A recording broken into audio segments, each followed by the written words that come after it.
All right.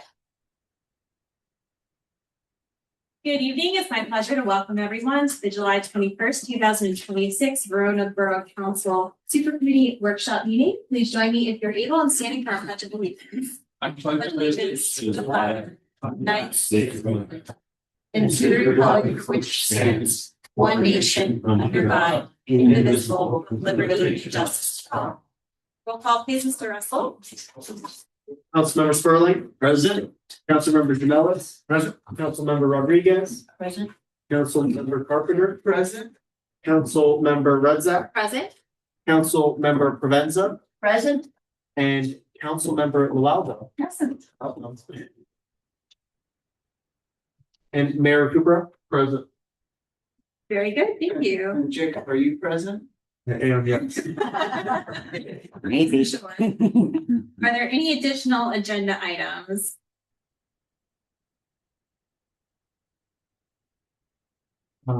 Yes, do you want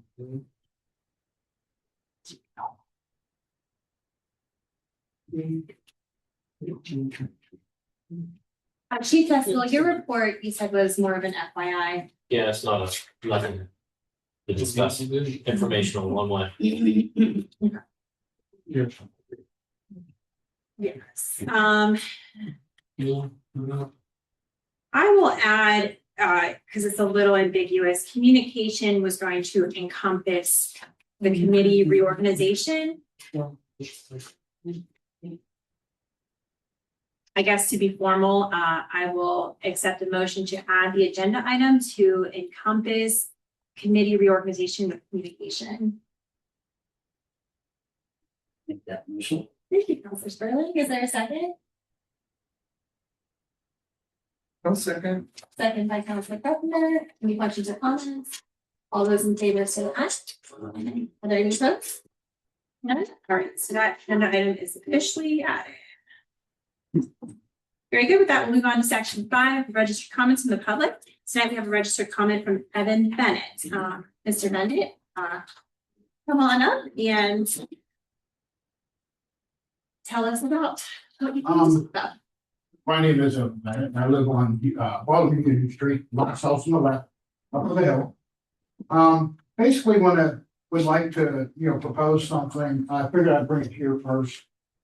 First time coming here, and that would be to adopt a residential handicap parking regulation pursuant to statute 3354 subdivision D, paragraph 2.1, which pretty much states a reserve residential handicap parking space for qualifying residents, and that would reserve it for that person. Limit the use of those spaces for a specific vehicle, license plate, or other approval designation. Charge a reasonable application or administration associated with the program. Adapting these provisions will provide several important benefits to Verona Borough. I have a list of them here. Ensure the residents with disabilities will qualify, reserve a parking space, have reliable access parking near their homes. Prevent misuse of residential handicap parking spaces, vehicles that merely display a handicap placard but are not authorized for that specific reserved location. It will also provide clear guidance for police and parking enforcement, vehicle specific license plates or specific designations. And establish fair and transparent application process, including reasonable fee to help offset administrative costs. It'll bring Verona Borough in alignment with authority provided by the Pennsylvania law, which is already effective. Accessibility, ensuring that reserved residents and handicapped parking spaces serve for individuals whom they were intended for. The reason why I came up with this is my wife and I both have issues where we both have handicap placards. I live probably 60 feet from the new restaurant that opened up. I have very difficult to park there. So as soon as I pull out, usually there's somebody else pulling in. Not so much for myself, I can deal with it. It's more so my wife, she for the entire body. So just thought that that would be a great idea and it would help greatly. That's all. That's it. Questions for Mr. Bennett? So it was my understanding that I thought we could not do this. Well, I don't think it's that we couldn't, it was that we were basically, if somebody did that, they said you're owning part of the street, which is something that the borough didn't want to. That's not true at all. Yeah, but to his point, if he found this in the vehicle code, you know, Pennsylvania vehicle code. For it, I just didn't. Yeah, no, I understand. It's up to us to adapt it or not. Oh, That's okay. what That's the criteria to qualify to have space placed there. Now, someone can park there as long as they have a legal placard on their vehicle.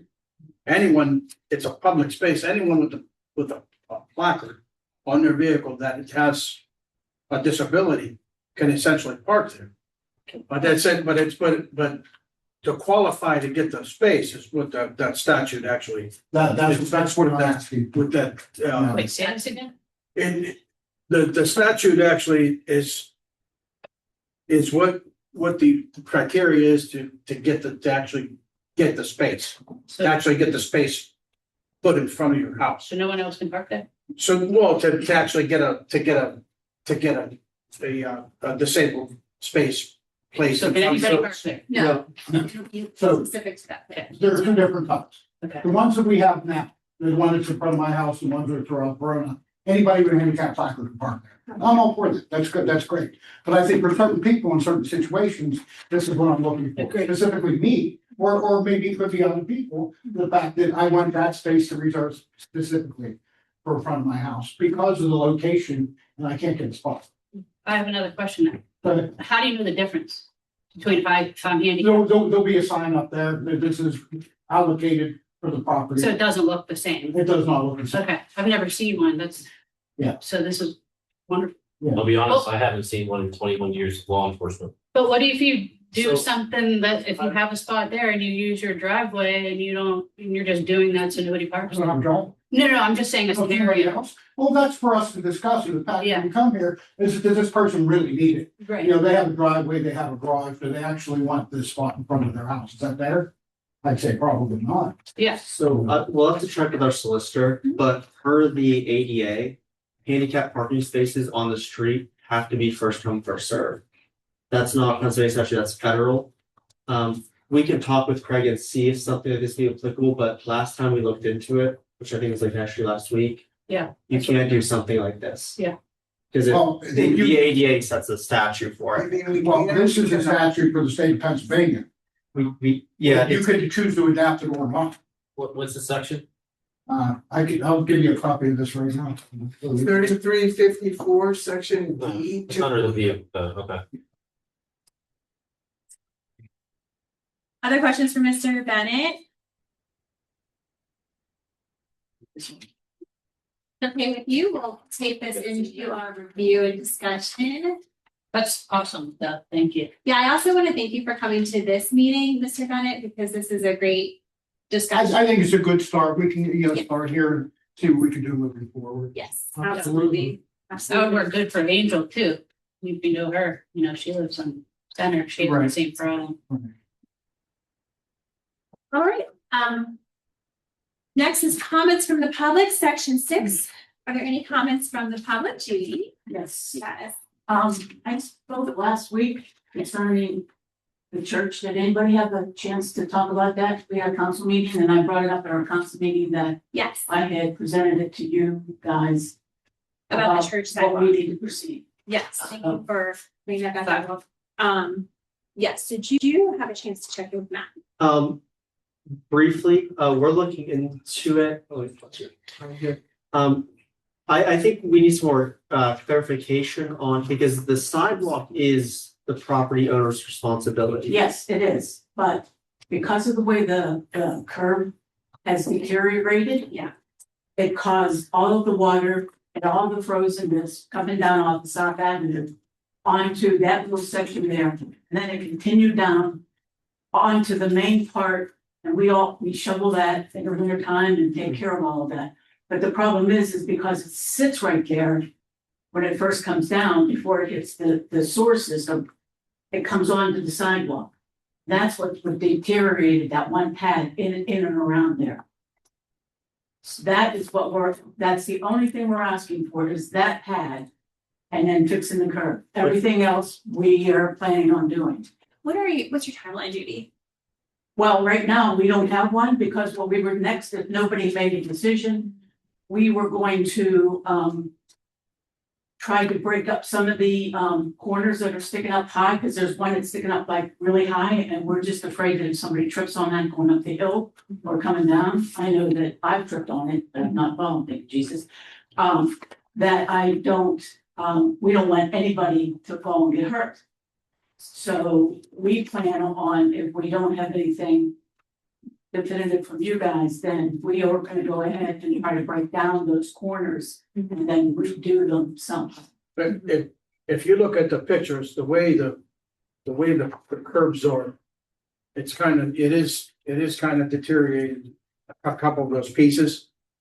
So if you imagine stormwater rushing down, like a big rainstorm, that water is going to kind of wash up onto the sidewalk. Yeah. Like kind of like this, it'll go up like that, instead of it being boxed up and then staying down. Yeah. It'll ramp up and go like this and wash up on the sidewalk. Yeah. So the way it is right now. This is before the storm inlet on South, or this is after? This is up going up South Avenue Okay. on our You have church to side. take a look at it. I mean, it's pretty visible. Okay. It's there. Yeah, basically, when I talked to Matt about it, the patient said all he said was the sidewalk, is the property responsibility. We know So that, we'll take a look at it. and we're gonna take care of everything else, do what we have to do. But that section right there, I think there's a big one, and I think there's another small one or whatever. And then fix the curb, that curb needs to be fixed. Because we get constant, when it rains and snows and all that kind of stuff, and it freezes down there. When it comes down and goes around the corner to like our front door, or on the main street. It freezes up down there. Now, we throw plenty of salt. We even have the next door neighbor, us. He's now making sure that our property is shoveled and salt is thrown all the time now. We just pay him to do that. Instead of somebody coming down at 2 or 3 o'clock in the morning to make sure it's clear. Yeah. He'll take care of that for us. And then the other issue I wanted to know about is the handicap spot. I told you, I sent you the pictures. Yes, thank you for that. And I'm just worried that if somebody parks over my sidewalk, Yes, I don't know how I'm gonna get in, up into the yard. yes. And again, the police chief said, call 911. Yes, so to the first one, when did you want an answer by? I know this has been an ongoing issue, and I see what you're saying about the complexities between. If you guys need to talk about it, because we won't have another council meeting until next month. Yeah, So, I mean, it's the 16th of next month. We do it on the 3rd Sunday of every month. Okay. So if we know something next month, if not, I mean, I'm not saying, I just don't want it to go out for another year. Because we have to fix our part. I know. And I know we're short on cash here in the I know. borough too. It's unlikely we could just pay for it, but I'm wondering if it could be incorporated into some other sidewalk work. Okay, That's that's, for it. But we'll get back to you on that.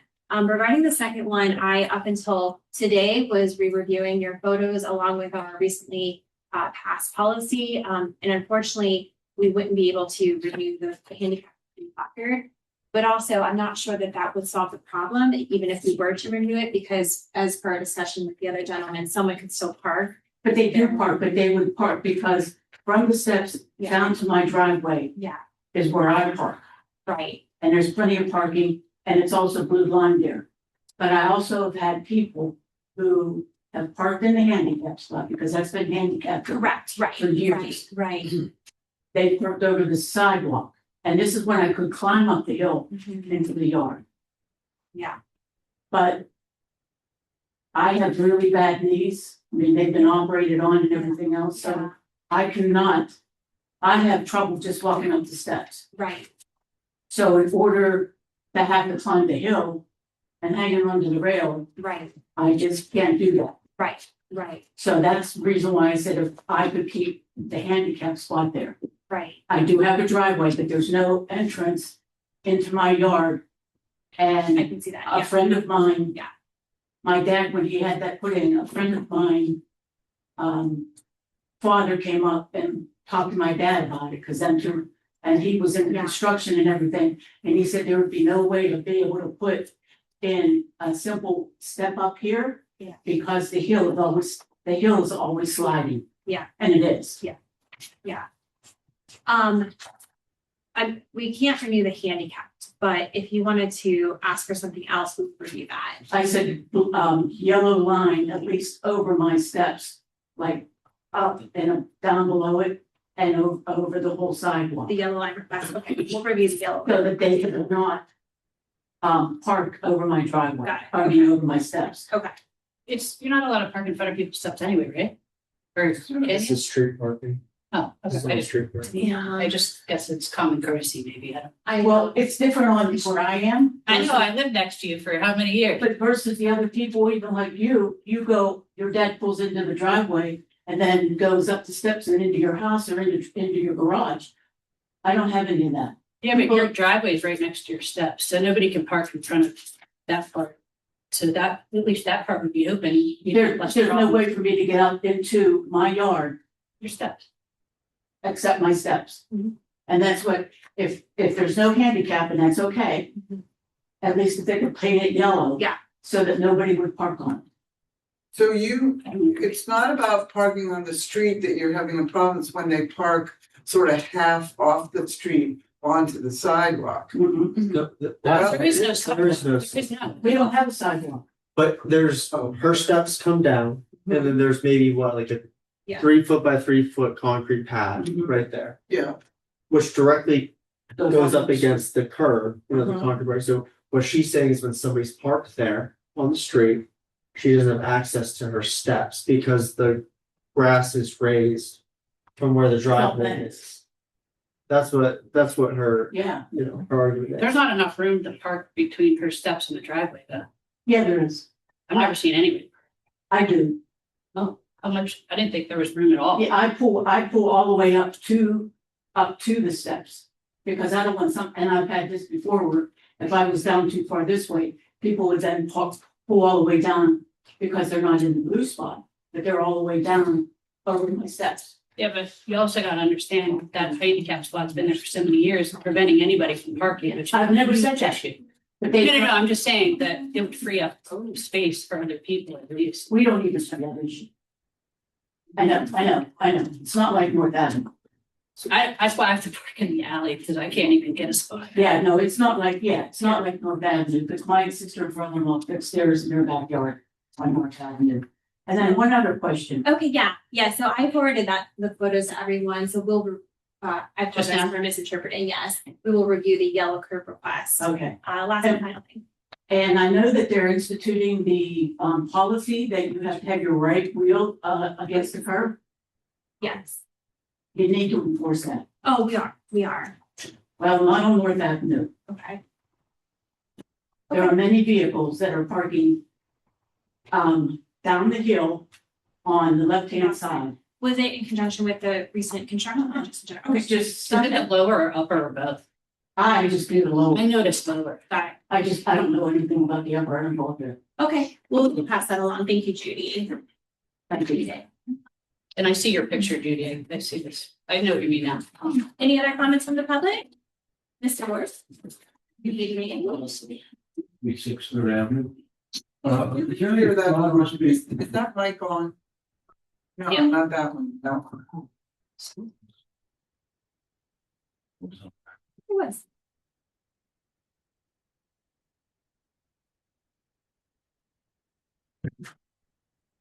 Can you hear me now? Yes, we can hear you now. Okay.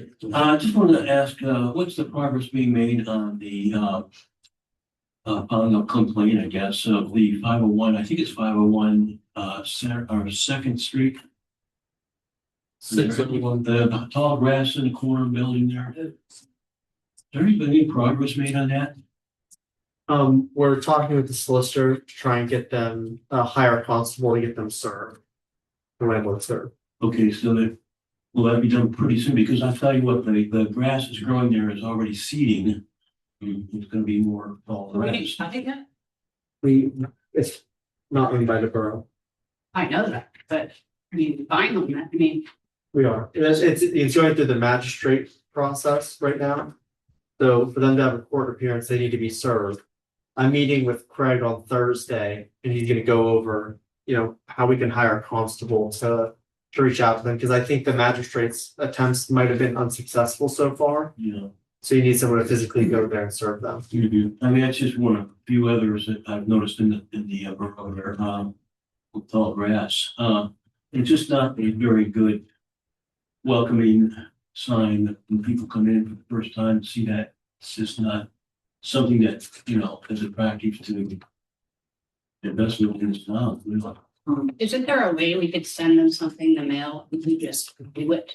It's better to send a magistrate, pay the $100+ Yeah, send the magistrate, they'll find him, that person. yeah, but how long do we wait? We're waiting this long as it is. And the magistrate or constable, they get paid for that by the borough. They'll do that a lot quicker than, sending it through the mail and waiting the 10 days and giving them a chance and this and If that. this happened last year, how do we make this quicker? But you know what, guys, there is a code enforcement topic coming up under old business. I think this definitely warrants more conversation. Can we do it during Yeah. that part? Excellent. Thank you. Thank you. Because I have something to add too, but I'll wait. Tom, may I ask your quick opinion, however? Would you be in favor of raising taxes if it meant better code enforcement across the board? Personally, would I? Yeah, Well, the answer I give is yes. Great, okay, thank you. Wait, what was the question? Yeah, what was the question? Are you in favor if we have to increase taxes to have more comprehensive code enforcement coverage in the borough? He said yes. So that way we would have somebody full time instead of like 8 hours, so we can actually have things done. That would be pretty good. I don't know about full time though. What do you think? Like, even if it's just 25 hours or something? Not to, yeah, we'll see what we can. Thank you, Donald. Are there any other comments from the public? Anything online?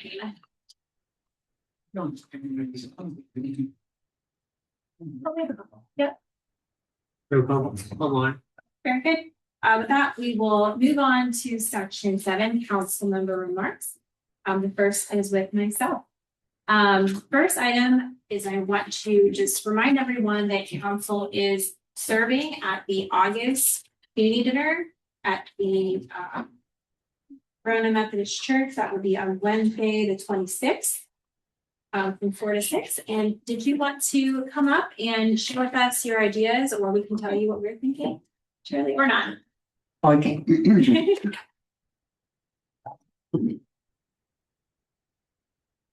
Shirley Davis with Twin Rose Health Ministry Community Dinners, Verona Methodist Church. I had a few people suggest to me, I mean, we can do it chili, and we can do it vegetarian, and we can do it both ways. So if somebody doesn't want the vegetarian, then we get together. We can do hot dogs and hamburgers with it. Sure. Oh, I'm sorry. And so then, the only other thing is that should we do salad with it, What? That's the meal. That's the, That's the meal, yeah. it would be chili, hot dog, or a hamburger. Okay. And a salad, which is good milk.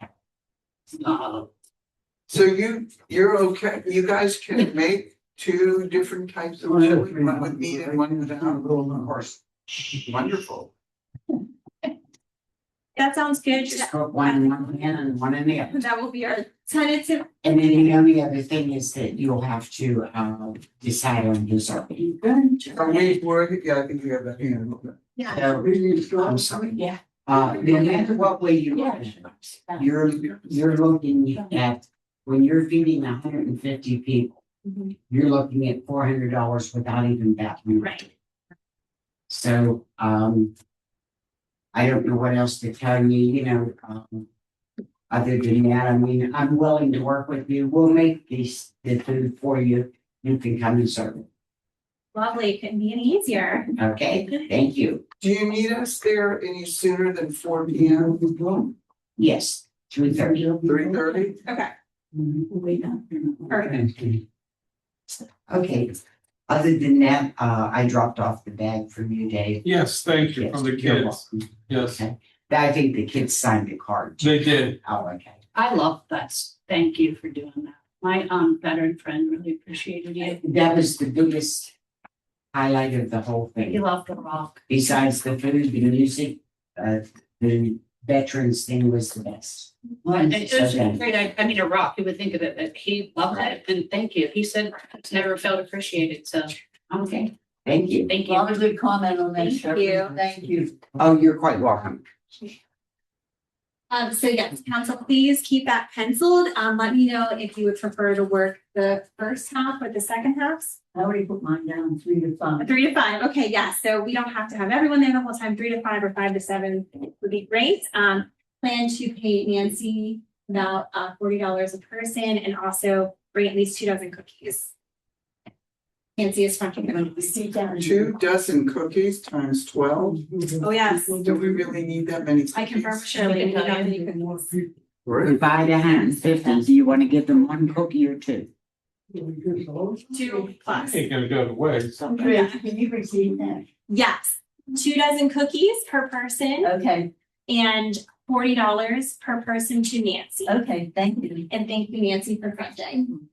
Appreciate it. If you guys could do that on or before the August business meeting. And you'll let me know if you want me to proceed with what we decide. Yes. You want that in cash or check? Or doesn't it matter? Doesn't matter. Monopoly money. I like cash better. We'll do it in cash. Gotcha. Perfect. Okay, so on the topic of communication, I want to first reflect on the exchange that we had during the public comment at the start of the meeting for our super committee workshop meeting. I think that's welcome and that's productive, and that's really the purpose of this meeting, to build policies and work on them and get a lot more open exchange. Just a reminder for the business meeting, however, we'll probably comment less unless it's a yes or no answer, because we do want to keep those meetings with all of our staff, our solicitor, and so on and so forth, moving along as efficiently as possible. So if there's less of that, it's not because we're not taking your comments seriously, but we just want to keep those meetings moving along. With this one, we invite a bit more discussion. If you are invited to speak on a topic that we will be discussing under our business items tonight, we do still ask that you come to the podium so we don't have a whole bunch of people popcorning in the audience and we're losing track of who said what and no one can focus. So we could still use the microphone. If you're called up, that would be greatly appreciated. Also, council, as a reminder, we have our code of conduct. Please reflect on that periodically. And also, I'd like to ask everyone so that we can engage everyone as much as possible. If you've already made your opinion on a topic, before you restate your opinion or suggest a second comment, just pause and make sure everyone who may be quieter has had a chance to organize their thoughts on that issue as well, because we want to make sure that everyone is heard. Are there any other thoughts on that, questions or comments? Okay. Then I'm going to move on to the agenda item that we added, which is our draft committees. And I've already made a change while we were sitting here, but we'll walk through them together quickly. If everyone can look over this through the end of the month, though, and let me know if you have any major objections or you feel that you would be better suited for another committee. Please let me know. This is not set in stone. Obviously, we've been evolving all year, but I would like us by the August business meeting to finalize our committees, and we will stay on these committees through December of 2027. So you have about 18 months to advance the priorities associated with your committees. So the first committee is unchanged. That's the newly created committee this year, the Executive and Administration Committee, with myself, Vice President Nancy, and Pro Tem John. So this captures a lot of items that were sort of behind the scenes in the past, but still make up a lot of time and research and discussion. But a lot of overseeing borough operations, working hand in hand with our borough manager to develop practices and policies related to just good governance, as well as intergovernmental communication. We're really just beginning, but we hope to expand our work with COG and other neighboring municipalities, certainly Penn Hills and Oakmont, as well as continue to advance relationships with our state and federal representatives. Next is our Finance Committee. This is a long-standing committee that is very important. We also incorporated, hi Annie, this year, grants and long-term fiscal planning. So no surprise that this committee is responsible for making recommendations regarding the borough's fiscal health, budgeting practices, and long-term financial stability. examining spending efficiency, capital funding, pensions, any debt obligations, reserves, so on and so forth. I'm just going to summarize and brief. One thing that we talked about, but we haven't really fleshed out, is the creation of a grant calendar and application schedule. This is all in line with our goal to move from a more reactive government to more proactive. So instead of waiting for usually our engineer to say, hey, this grant is due, and we're kind of scratching our heads about what should we apply for, actually having a calendar that we attend to year in and year out, where we say, okay, this one's coming up. If we don't apply for this item here, perhaps this one makes a good fit, and so on and so forth. Any questions on those two so far? Oh, I removed myself and I added Kurt. Thanks, Kurt. So Nancy and Susan, I placed you here as well. The third committee, communication and community engagement. So this is headed up by John. I also placed Susan here. And Kelly, you're here, but if I recall correctly, you wanted to be involved with infrastructure and public safety. So I was gonna put Sylvia here if you're both amenable to that, and move you back to infrastructure with Kurt and I. I also would love to have Kurt help me with Parks and Rec. Okay. Maybe Sylvia could go where he is. Finance? I'd like to have Curtis on finance just because of his grant writing experience. He shouldn't be writing grants. Yes. No. I mean, I need somebody to help me. So Yes. it would be nice. Yes, you can. Cool. Yeah, but Well, I'm gonna pull Kelly for communications, if that sounds okay, and then we can work out what you just requested. I was trying to keep everyone to 2 committees except Nancy because she's never here. She's retired. So communication and community engagement, again, headed by John with assistance from Susan and Sylvia, our S's. We're putting Sylvia on. So this committee oversees borough communications and resident engagement to help ensure transparency, accessibility, and meaningful connection. The committee shall review and recommend improvements to our various platforms, including the website, social media, newsletter, and emergency alerts. John, you've been doing a great job with the newsletter. Hope we can continue that. By the way, like everyone's Thanks. stuff by next week. Reminder, send John your updates. Susan, looks like she doesn't know what you're talking about. Do you want to elaborate? Well, just a little bit, you know, but want to get everyone's updates on their committees and their goings on and what's happening and what the plans are, going, ahead and everything. So Maybe the two of you could work together and just Right. a little spotlight on Susan. We'd like to welcome you. Welcome. And anything. I'll talk to you after. Perfect. what's your initiation? I'll think about it.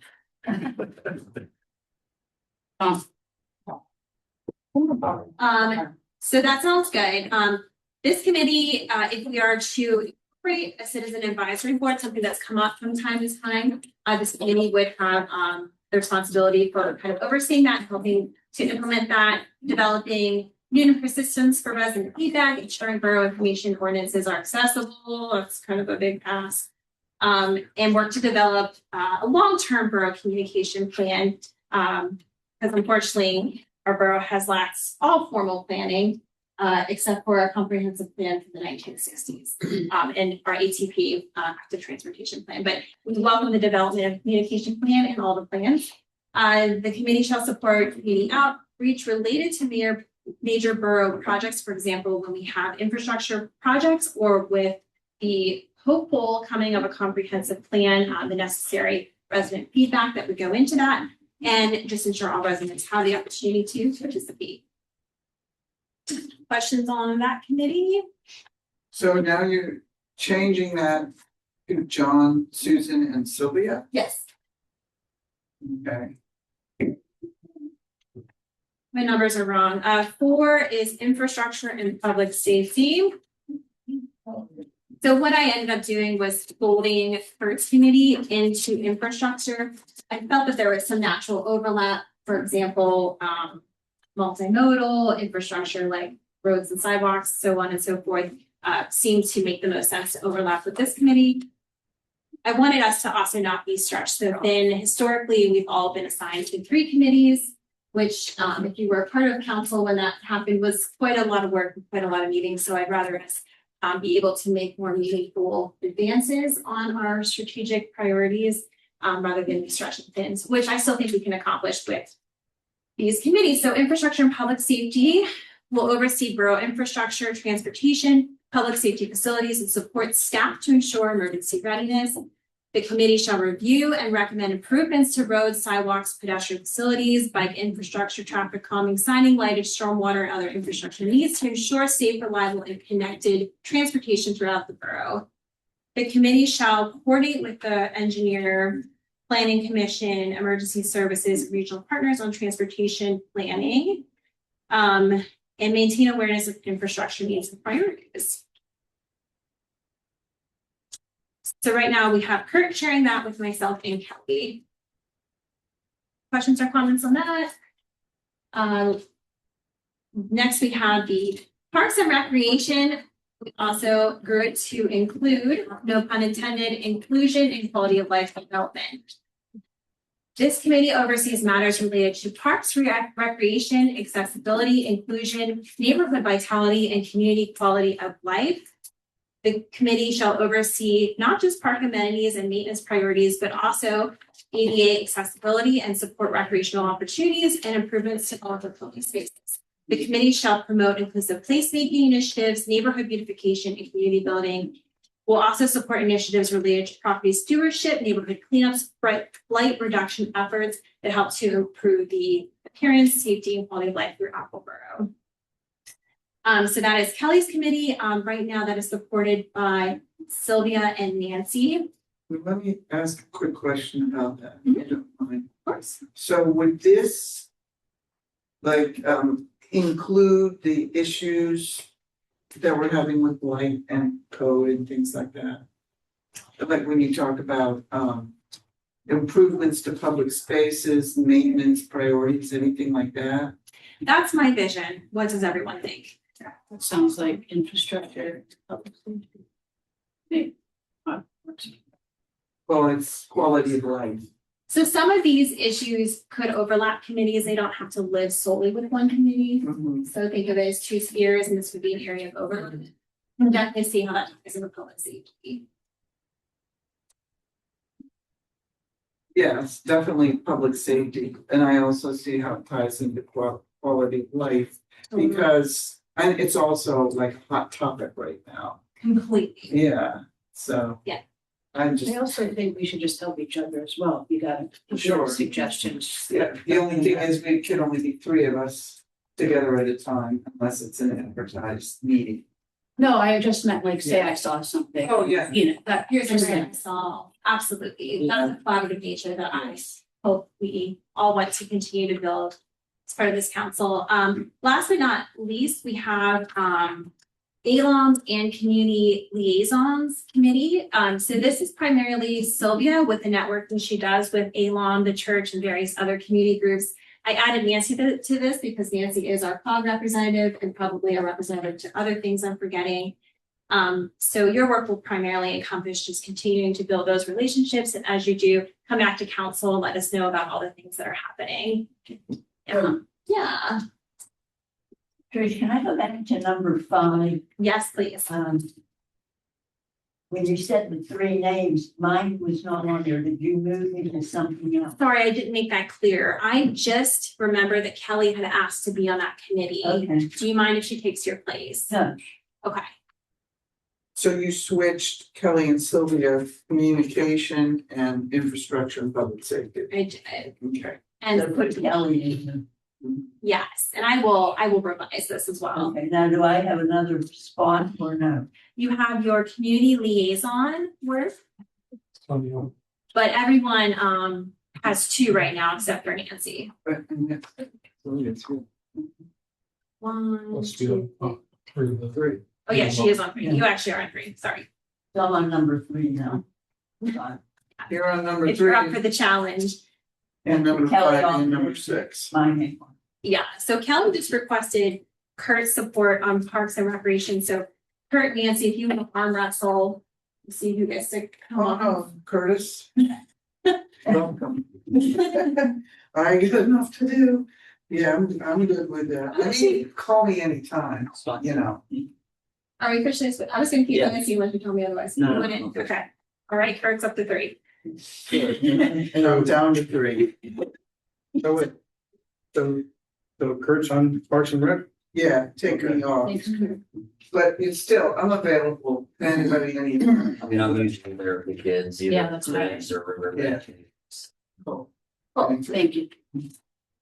Related to Parks and Recreation, I don't know if everyone saw, we did have 2 letters of interest for our Parks and Recreation Board. We'll be forwarding that to Jason, who is the chair, for their board to formally review and would potentially appoint new board members at our August business meeting.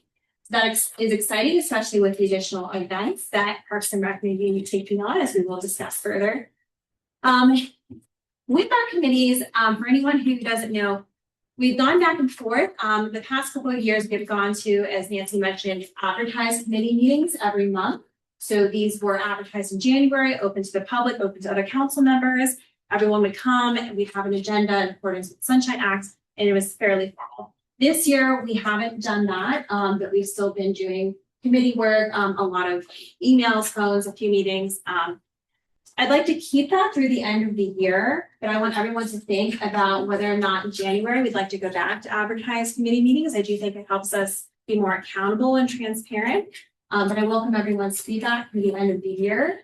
I also want to introduce a topic related to all this that I emailed about, which is a mentorship program, a formal mentorship program. So in lieu of advertised committee meetings through the end of this year, I would ask each mentor and mentee to meet at least once or twice per month from August through December. We'll come up with topics related to good governance that we'd like everyone to review. Everyone can benefit from reviewing these things, such as the Ethics Act and budgeting, practices on life, et cetera. Local Government Academy has been a wonderful resource, but since we don't have the newly elected officials course until January of 2028, this is our next best low cost thing. So if everyone could think a bit more about who they might like to be paired with, I'd like to credit Kelly for this idea, and I apologize we didn't implement it until now, but I think this is a wonderful idea. Thank you. Remember this moment when I'm signing homework. Back to the committee thing. Yeah. Were you talking about like getting rid of the super committee and just going back to how it used to be, or no? Okay. I think it'll still be both. Okay. That's a good question. It's a good question. Yeah. Yeah. And I also want to remind people, for those of you, which would be Curtis and Kelly and Susan, who've never done this, when you have advertised committees, you have to put together an agenda. It doesn't have to be anything fancy. It can be just 2 topics, but you must post it and send it out 24 hours in advance of your meeting. Yeah.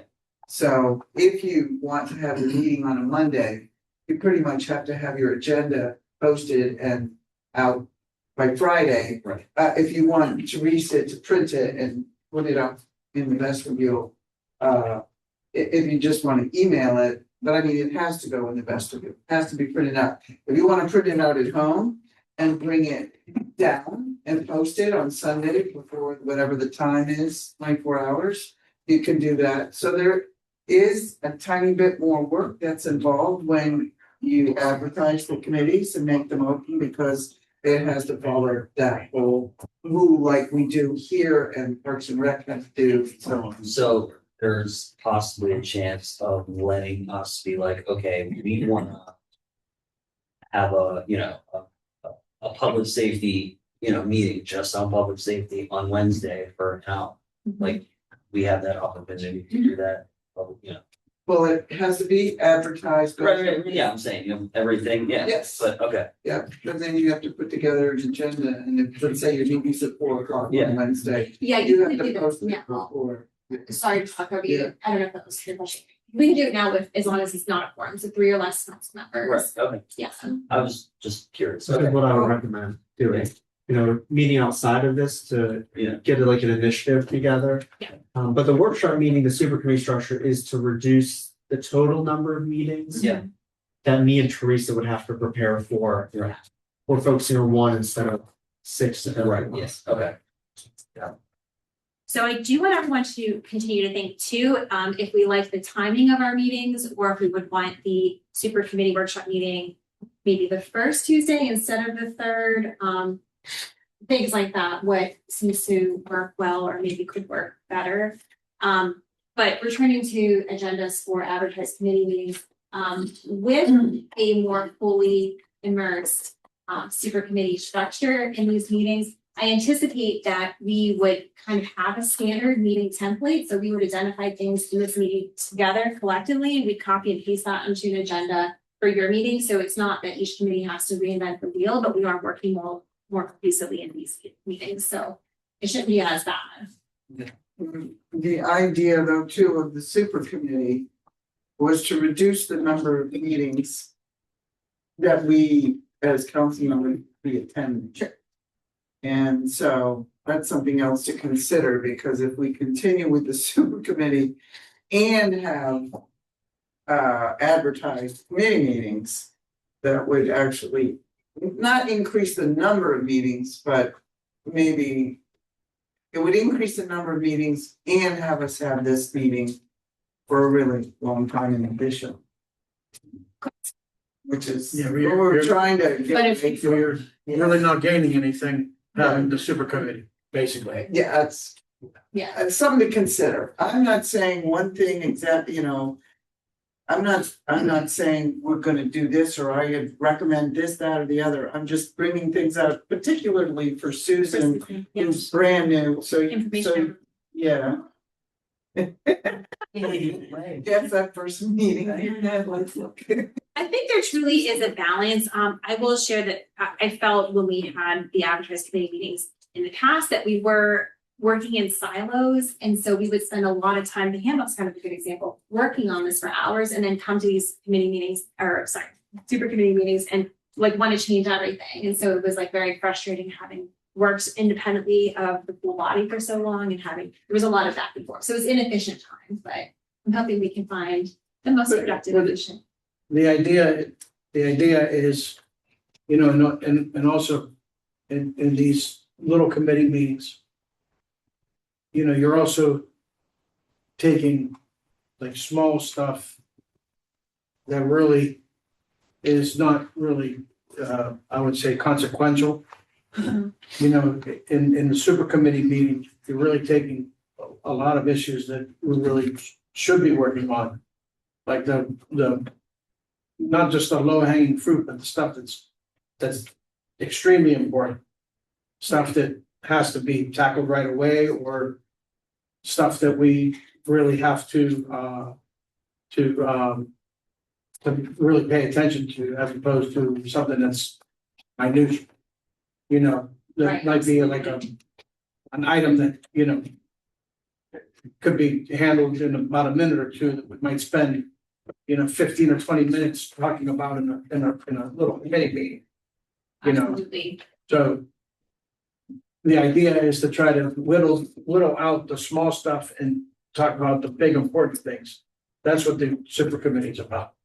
Yes, thank you for offering that. So continue to coordinate.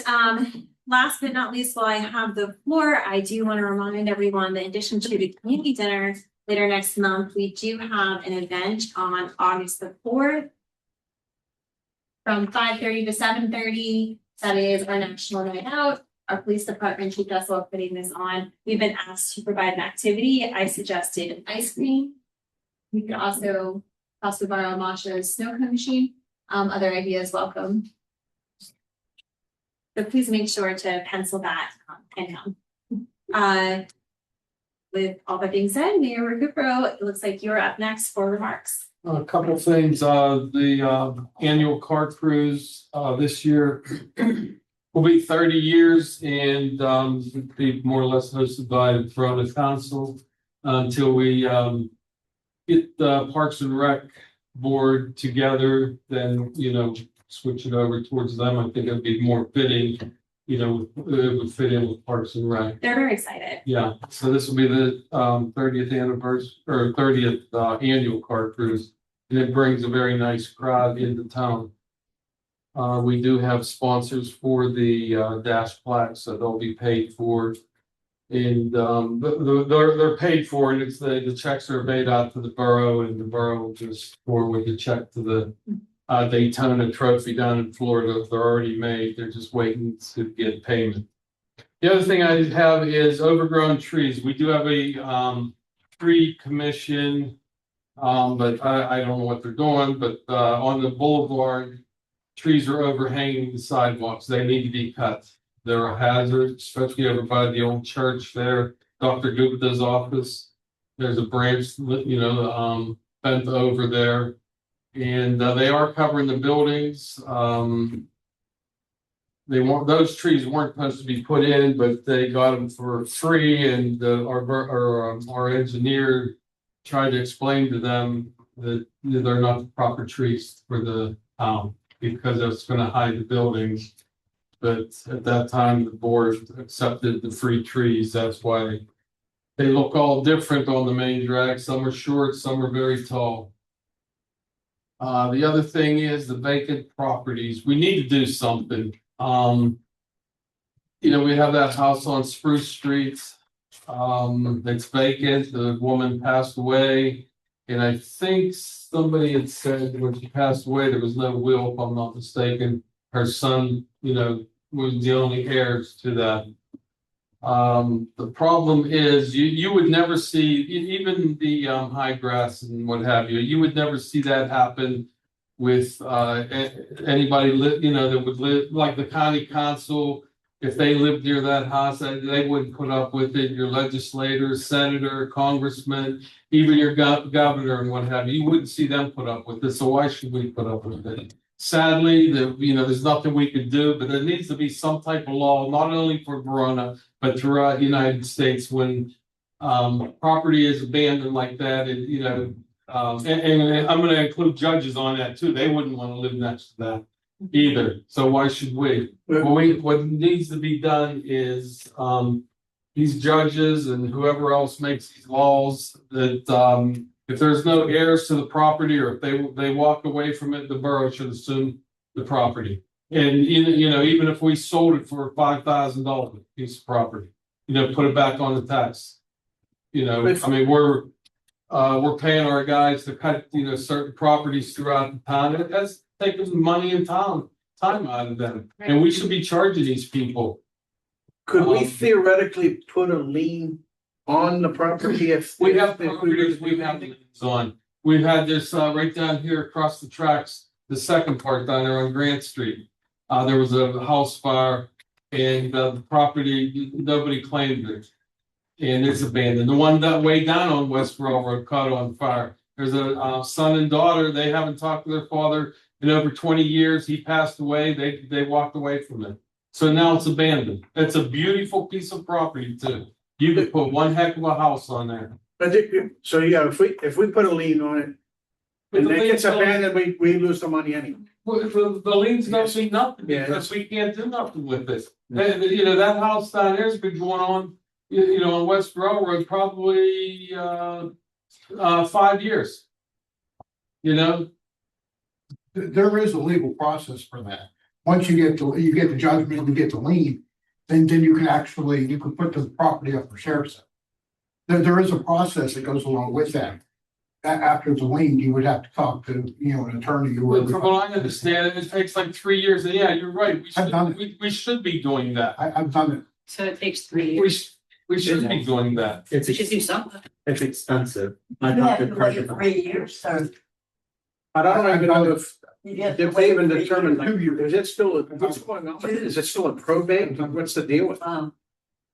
The one property on Spruce, the owner died. There was no will, so I guess it's stuck there. It's still a probate. And the son. The issue is, is could the borough allocate funding, 100,000, whatever it is, to fix the property? Mhm. Yes, And then when we go to sell it, now we have a legal battle on our hands.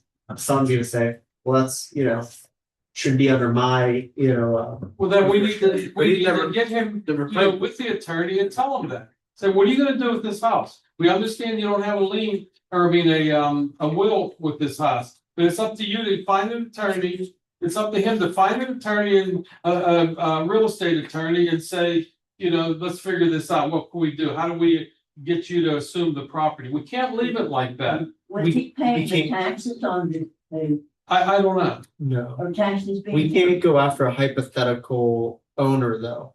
Like we'd have a really. Is he paying the tax?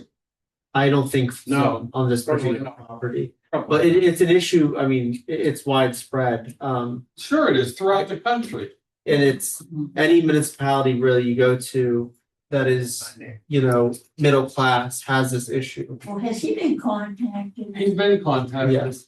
What did he say? There's no will, so he can't legally be responsible for the house. Oh my God, even though he's the son. There's no will.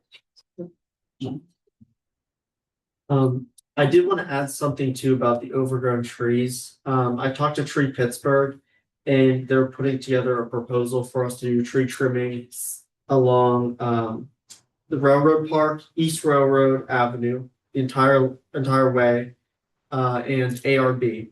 And the best part about it is that they're willing to do it for free. So I'm hoping by our August business meeting, I'll have a proposal from them that outlines all of that. I met with them yesterday Good, and thank we you. went over that and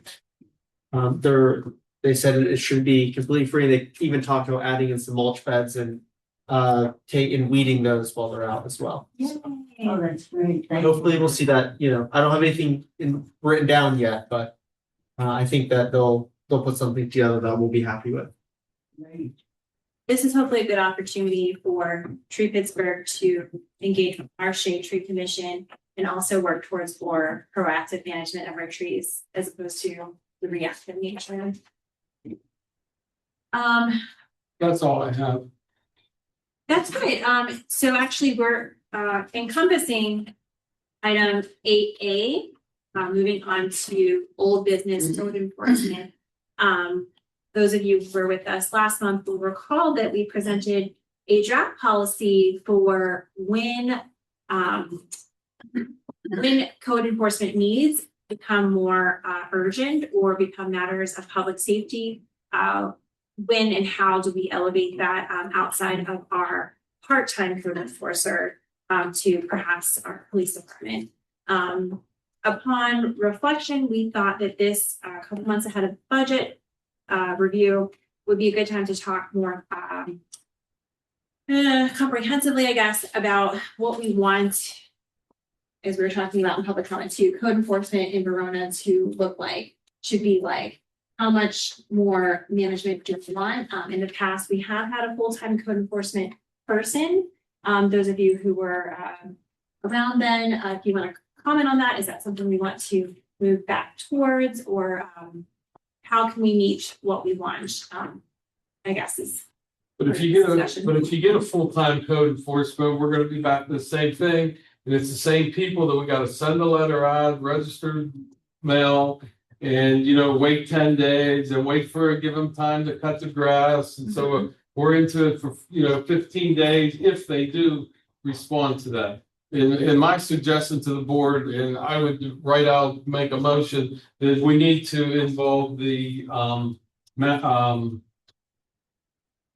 constable. They move a lot quicker. They seem to get the job done. Personally, my son's business, we have used them to get payment on things, the constable several years ago, and they move a lot quicker. And a lot of times they can't find the person either. I have a question. Yes. I just wonder, for code enforcement, do they ever get back? I've never personally gotten any response back of what the end result was if I ever had an issue. And I've heard that from everybody else. Can he tell us what he did or didn't do? It's an report. In the code. How would anybody see that?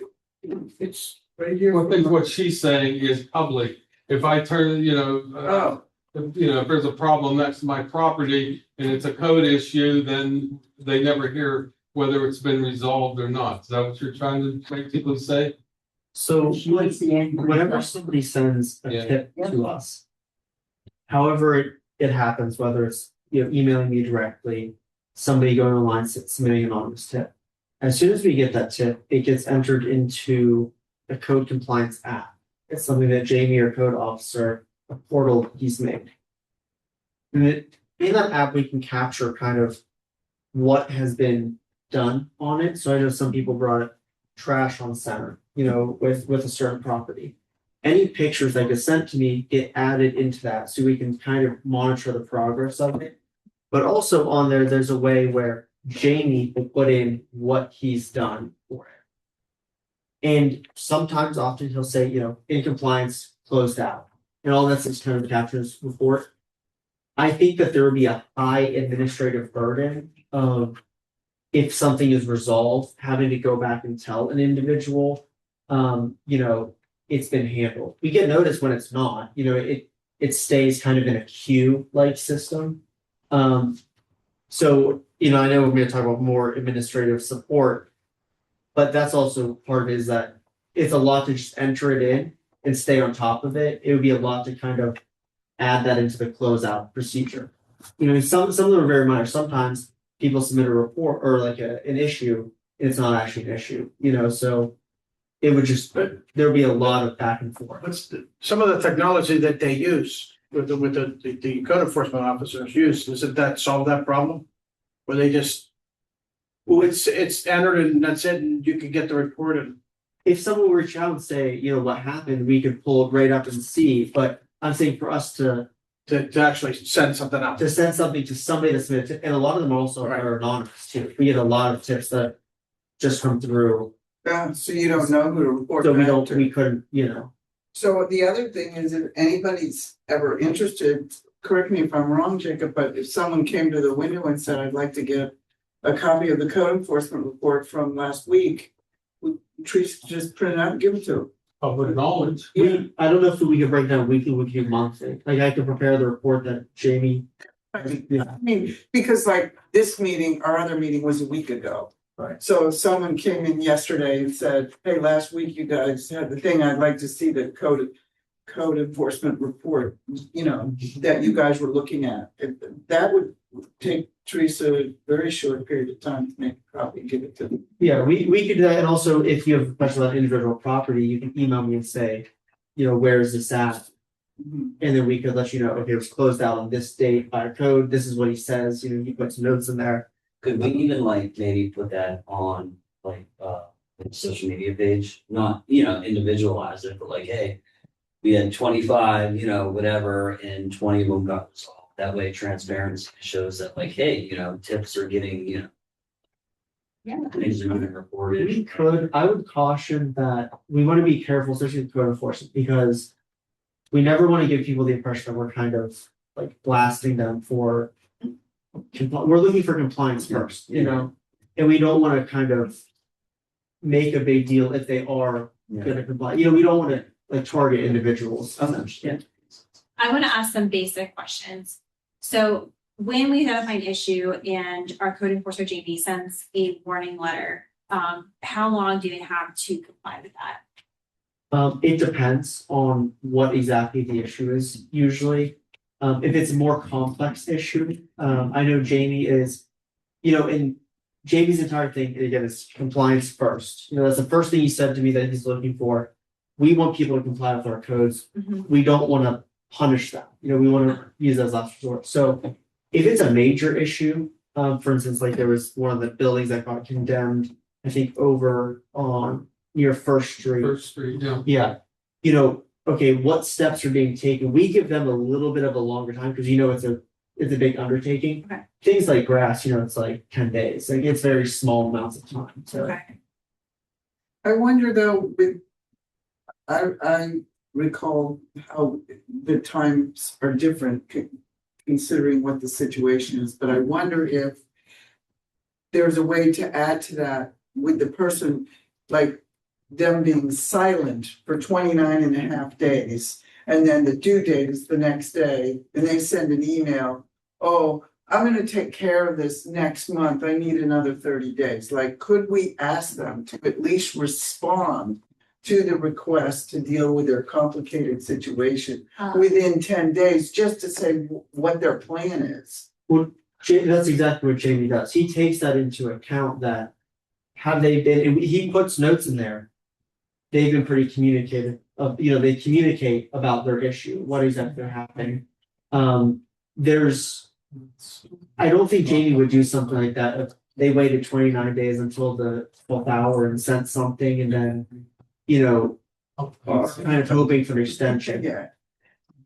We understand that we want these things kind of taken promptly. But again, it's, that's kind of the model that we have now is we respond to issues as they come in. We look for that compliance. We resolve issues. I don't know if even changing that would help some of the issues that we're seeing. Like I said, these are deep-seated issues throughout PA. For property, Oh, yes, absolutely. I was just in Erie, it was the same. But I do welcome anybody that has questions about a certain property or a tip, if you want even just to add pictures, that's always useful too. And there's a big difference between the person that may have let something go one time. And then, as the mayor said last time, the repeat offenders, the people that are always doing it year after year, summer after summer. But we shouldn't have to send another letter out stating, Yeah. please cut your grass. Is there- You just find them right then and there. So is there a different process for repeat offenders versus first time? There is, Yes. okay. So oftentimes, that's when it would come out and say, Jamie, we're having this issue again.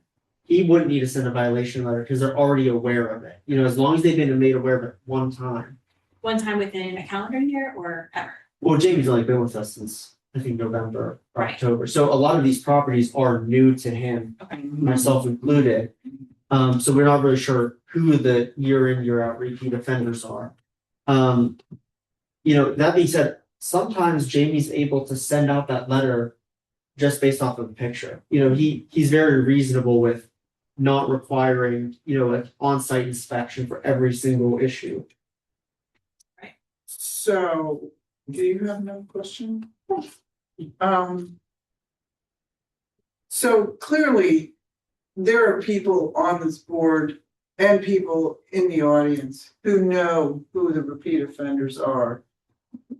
For instance, you've mentioned several times, Mayor, the property across the street from you. Right. And so here we are in year, I don't know what, 5, 10, how many years has it been? Been 5 or 6 years. 5 or 6 years, the grass grows this tall. And it almost seems like nothing happens over winter from like October until April. And then we're going through the process like we're starting over. So in April, I guess the question would be for properties like the one we're just as an example, we could skip a couple steps because they got that letter last year and the year before, the year before, the year before, and just go to the next sever, like, you have 5 days. Now, that's a particular situation because of ownership and who owns it and finding them and that kind of thing. But that leads me to the question about high grass. And Kelly's point, like, how do you know something's been taken care of? So if the grass is cut, we know it's been taken care of. So that's an easy one. When it's not, and we have several properties in the town that the borough does cut, that are not borough properties, that they've been doing for several years. And there are other properties that are not getting cut. And my question to all of us, including myself, because I don't necessarily know the answer, is how do we determine who DPW's properties they cut, and who does not get cut? Because Second Street has been coming up many, many times. And while we're waiting for all these different steps, can we not just ask them to go in with their big machine? I mean, at this point, you need like a hay raker or whatever they're called, because it's so tall. I mean, most, right? Most lawnmowers can't even handle that, if it's 3, 4, 5 feet high. Spruce Street, I guess it's 8 feet high. So I just wonder if we might want to consider, like, they can't cut these grasses of all these different properties every week. They do not have time. But maybe they could go in once a month around the town, have a schedule and do all of them. And then we're just gonna have to keep track of them. And hopefully DPW is keeping track of their work and who they're cutting and, you know, how often they're cutting over the course of the summer, so that we can put that charge on the lien. But I just don't think it's fair that some places are getting cut and other places are not getting cut. So either we cut them all or we don't cut any. Maybe a squatter move in and take better care of it than, you know. It's happened. Yeah. It's happened. And I think it's more of a public health issue as well. Oh, very much so. I mean, Very much so. That's just like the houses on Second Street, 601 and 605, I believe. There's another one, 617, I think, right up the street from it. How many times a week to cite them? We should be citing them at least once a week. Once a week, they get cited. They're not, nobody's paying it anyways, but start building up. Right, but Once if a we week. can't find the owner and they're Somebody owns it. they're up in Erie and no one's gonna drive up there to wherever their address is on the thing. But keep citing them once a But week. they're not getting the citation. You don't understand what I'm saying. Then put a lien on it then, That's every week, what every yes, week. Yes, So, yes, absolutely. I want to bring something up because there's a very clear difference between a property that is like the vacant lots that DPW does cut sometimes. It's like sometimes they cut on Parker Street across from your house. That's what they do, yeah. Those ones, property taxes are paid, they don't have an owner. The best way to go about somebody recovering that is through the vacant property recovery program. That's a resident saying, I live next to this lot, property taxes I haven't paid in 3 years. You go through the steps with the county to recover that. That's different because we will never recoup the cost of DPW cutting it, citing it on those vacant properties that the owner might have passed away, you know, there's no legal owner to it. The one on Second Street that's being discussed, like 601, for example. Looking at it, 2026 property taxes haven't been paid yet, but 2025, 2024, 2023 have. If we send DPW to go cut their grass, we lose our argument to the magistrate. You know, it's not DPW's responsibility to cut this, and that's what we're trying to, particularly with this property, go through the court system first to get them to cut it, because DPW cutting grass, to me at least right now, what I've been operating under is a very last resort where we can't track down anybody, we can't do any more citations. You know, we would kind of be wasting our resources. Well, Jason. that's what I'm talking about. You're saying that this property at 601 will take, the property taxes have been paid on it. Well, we should be citing this person constantly for high grass. If he's not returning, you know, the registered letter, then he could care less about the property. But then when he goes to sell it, he might have, you know, $1,500, maybe $2,000 worth of citations on it.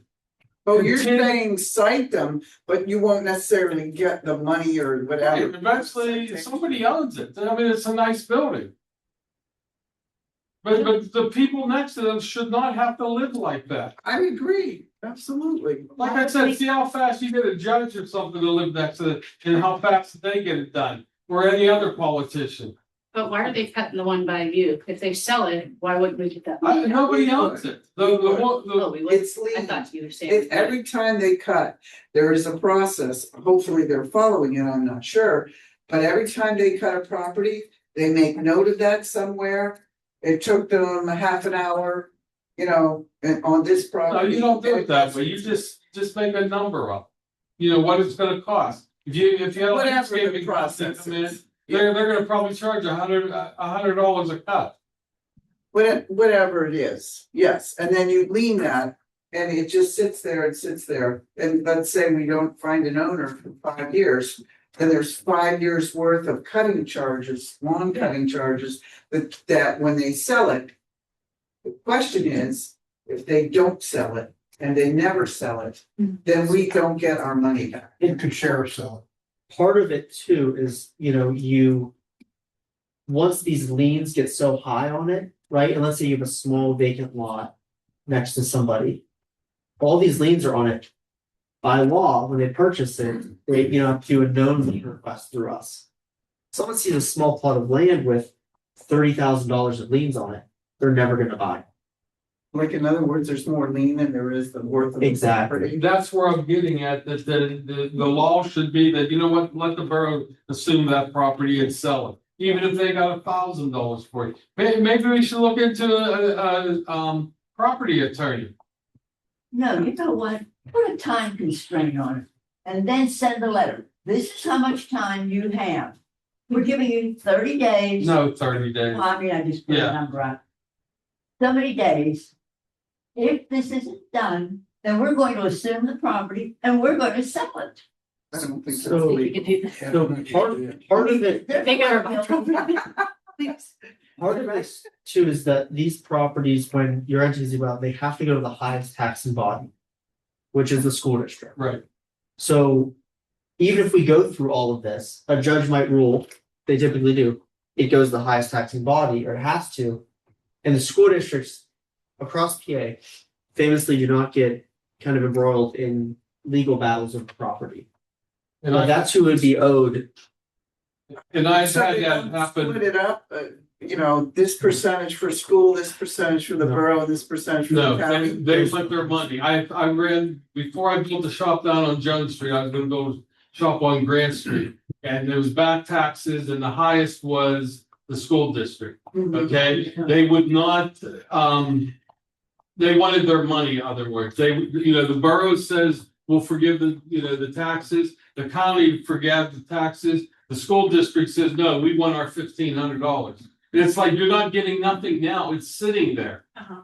It's sitting there. Why don't you let me build on it? It's a parking lot now. Why won't you let me build on it so you can start getting taxes? They said, no, we want our $1,500. And I believe with the vacant property recovery program, any liens that are on a vacant land that are existing, they have to actually be lifted from the Superior Court, the state Superior Court. Isn't that correct? I think so. Yeah, so that has to be done. Like if the school district is owed money, off that land, it still has to go through the court to get that money taken out of it. And if we're considering, the lawyer's time and the administrative cost behind all of this, we are gonna see less and less returns, if any at all. When I spoke with Craig last week, he said, easy, you could spend $30,000 in legal fees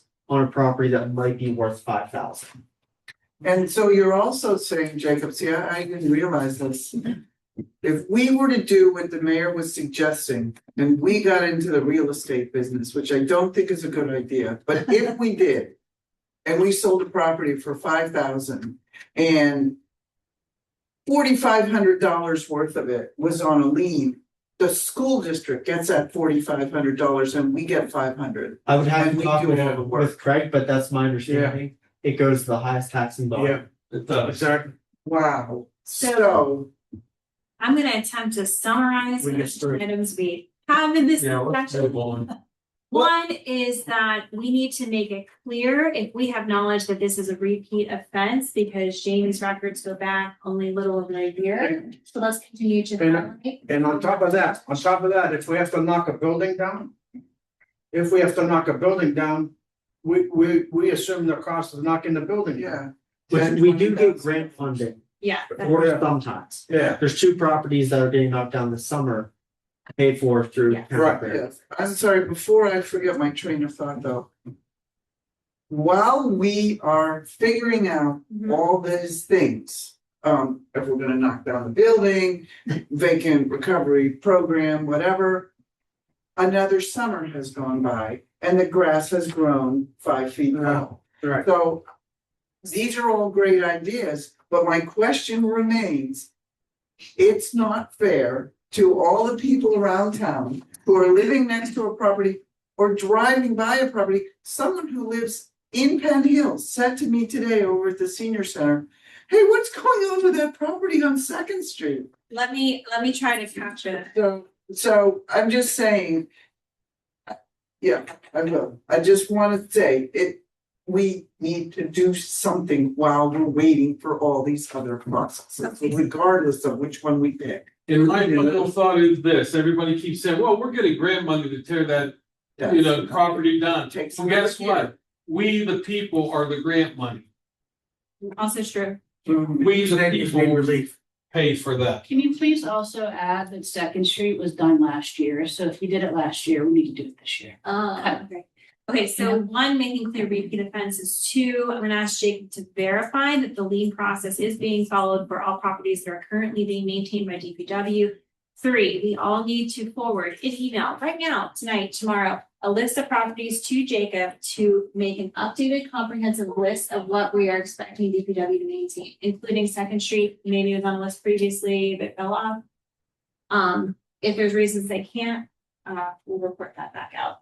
Yeah, We have results by this meeting, August meeting. Yes. I think we also should prioritize the house on Spruce Street as well, because I think that's a safety hazard as well. But so anybody, there you might get duplicates, but anybody who knows the property and has the address, send it to Send it to Jacob. Jacob the actual Yeah. address. Yeah. Don't assume that because we're having a big discussion about that property on Spruce, that's captured. Please email Jacob it right now. It's okay if we get duplicates, that way we can have a new list. Well, you're gonna get difficult. You got the Second Street, the one, where does Leslie live? Spruce. So Spruce and then yours, or is the one you're talking about the same as the one she's talking about? Just email addresses. Yeah. Okay. No different. So just those three things or something? more? Those three things, it's unclear from this conversation that we do want full-time code enforcer again. I don't Oh, think we need full time. So it's more Just about, more hours. okay, we would like more hours. well, More hours, just not, I don't think full time is really. here's the difference in my experience between part-time and full-time. Part-time is more reactive to all the tip sheets and doing the occupancy things. A full-time would be, I would hope, somebody who would go out and be proactive and they see something that hasn't been brought up in this meeting or by a member of the public. And they say, oh, this grass is 3 feet high. I'm going to write a thing right here, sitting in the car and drop it off. Or whatever, make it quick. So, But DPW can also do that. I mean, they're out, to be fair. If they're cutting it and they see something 7 foot high, why wouldn't they tell Jacob? They do report issues whenever they see them, and that's just. I one of mean, the I would ways like them to that- come here and tell us that themselves, but that's a whole different story, I guess. Then my only issue is, so I'm against raising taxes to have a full-time code enforcer, especially if you're gonna have people still not complying with the code. Why are you gonna raise taxes on everybody else for a code enforcer? Not saying they're not doing their job, but for the people in that building, house to just continue to ignore. You know what I mean? I think 7 hours, let's do 20 hours. Yeah. 25. I mean, however, yeah, without raising. To kind of your point, Jamie is the code enforcement officer for a number of different municipalities. A lot of them are much bigger than us, and they seem to work just fine with the part-time. The question is, are we gonna have someone full-time or even more hours of part-time and them not have anything to do? We can only send them around the block so many times and, Right. We're paying gas, a car. but they're also doing all those occupancy inspections and following up with them and doing lots of other things besides just pine grass and, dilapidated porch, whatever it is that they're doing. A separate item we may want to consider come budget discussions is, do we need to budget more money for addressing repeat issues such as high grass? For example, if it becomes so many properties that DPW can't maintain. I think we've talked in the past about having a landscaping company take care of all the high grass properties every month. If we want to encompass perhaps other nuisances or trash from time to time, we've asked DPW to remove trash and look for different things, board up properties. If we are envisioning those kind of things, I just want to draw to everyone's attention. We're going to have to probably think about putting more money aside for that in our budget. Is there any other following closing questions, thoughts, comments before we move on? Yeah, I mentioned, I think 6 weeks ago about the land bank. Yes. And I am working on trying to get in touch with a woman who said she would come to any community and give a presentation. She has not gotten back to me, but I'm going to increase my efforts to get in touch What's with the her. word you said? Land bank. You said glamping. I'm like, we're not. No, we're not going out glamping, no. No, land bank. It's a program, if you Google it, and I know the woman who's like the head of it, or very close to the head. The greater Pittsburgh. Yeah, and Welcome your guest speaker when you can make contact at the super committee workshop meeting along with, I know Kelly's mentioned a few potential guest speakers. They came to a the great meeting years yes. ago. years ago, Yeah. I think it's been improved. Yeah, cause we didn't go with them for, that was a reason why. The reason was because you do pay a yearly fee for them to come and inspect things. And then you might not get paid for 2 or 3 years. Let's move on. Moving on, we have 2 more items under old business. B and C are both with Jacob, so I'm just gonna go ahead and let you take the floor for the quarterly finance report and the flow chart materials. Yes, so I'm gonna pull up our quarterly finance report.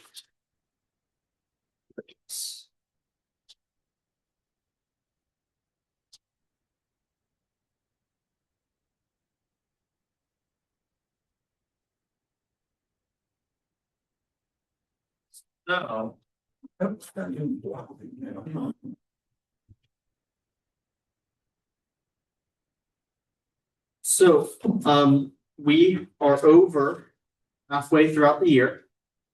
So we took a look at our finances, kind of capture our highest items, to give kind of a very, very brief overview how we're doing financially. So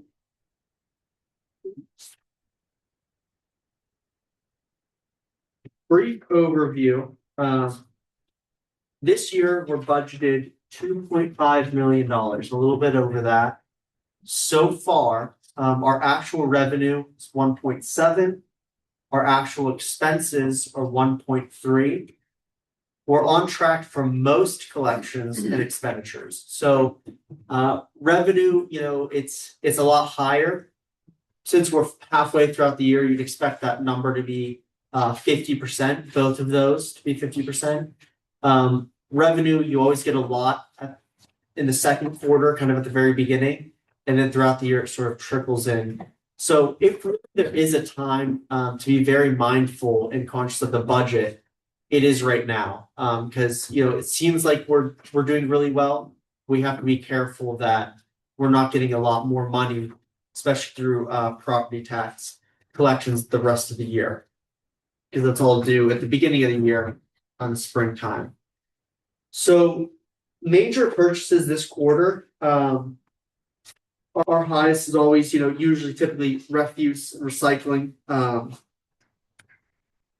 lot of these that are listed here, like Informant Technologies, David Davis Communication, the computer guys, those are pretty large purchases, but they're all going to be reimbursed at a 10% match through the stamp grant.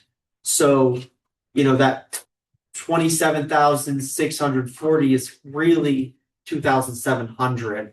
So it's pretty good that most of the purchases are major purchases that we've done so far, this quarter especially, are actually, it's not reflecting full accuracy, because it's going to get reimbursed through the state. And I'll get to this a little bit, but health insurance is always expensive, but we've had some ways to kind of reduce that. For this quarter, revenue received Oakmont Water Sewer collections for the sewer fund, the state with the statewide shared services grant, also going to the sewer fund, And then always water is expensive, and we've had some decent return in our regional sales tax distribution. This is just for the first 6 months, This is this quarter, forget this quarter, the 11,000 in just from this quarter. April, May and June. Not for the whole 6 months. Let me see. I would have to look and see, this is, I believe we're just talking about just this quarter, that's how much we've earned. But I can check. Yeah, I don't wanna flip through Okay. my documents right now. So, our highlights are three kind of biggest things. We've pursued a lot of grant funding. We're at 95% of what we expected to receive in grant funding. And later on this meeting, I'm gonna talk a little bit more about some more grants that we're going after. The grants applying to everyone that we can, especially for major projects. It really goes a long way. It's how we're able to pave streets and do major projects like Arch Street. All of our tax revenue is as expected. That's really good to see. There's no underlying issues. Same thing with our utility revenue. And then switching to MBS has helped reduce recurring health insurance costs. Previously, I think we're saving probably about $2,000 to $3,000 a month, roughly every month that we were with MBS so far this year. So it's a big help. Like I said earlier, healthcare is one of our largest costs, and any way that we can reduce the cost is welcomed. MBS has also been great with their customer service and taking care of some issues that employees have had.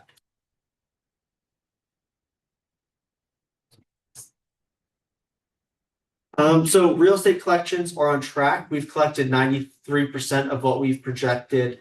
Again, that 93%, I think it'll probably go up to 100% of what we're expecting, but it's going to trickle in. It's going to be smaller.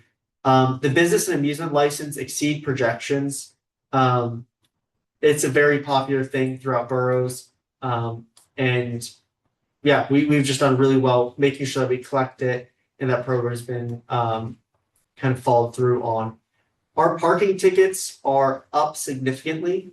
Halfway throughout the year, we're at 150% of revenue that we were anticipating. So, who knows how high that number will be by the end of the year. We have 6 more months to go from what this data is looking at. We've also done really well with our street opening permits. They're at 140%. Being pretty diligent about, when people open the streets that they're applying for it, and we're also retroactively having them apply for it after emergencies. Parking lot revenue nearly doubled the anticipated revenue. It's at $7,500. And then we're going to do a transfer that will be due from liquid fuels to the general fund for $5,500. We use our liquid fuels fund for mundane items like streetlights and rock salt. So we'll get some money from that fund. That's through the state. One of the things that I want to highlight, which has been brought in the meeting, is working through regulated rental collection needs. We're only at 11%. I've been working with Teresa to figure out a way how much time can be allotted to administering that program and the steps that it would take to do so. So we're hoping that number will go up. We stand to get about 15,000 from that if all of it is collected. Our expenditure highlights: security camera purchases have exceeded the budget by around $800. We got a lot put in place with the stamp grant. To get internet to them is going to be a new reoccurring cost. We've had some unexpected minor expenditures for the police department that have exceeded by $400. Not all in all, not too bad. For those line items. And then we're going to be transferring some money from the general fund to the sewer fund, which is about $120,000. Our sewer fund is looking very healthy. It's always a good thing in case we have major infrastructure issues. Because of some turnover, there's been increased uniform maintenance for police. So it's been higher than budgeted. And then DPW has some larger than expected equipment repair costs. They continue to, their equipment is sometimes decades old or approaching that. So each repair does come with a significant cost.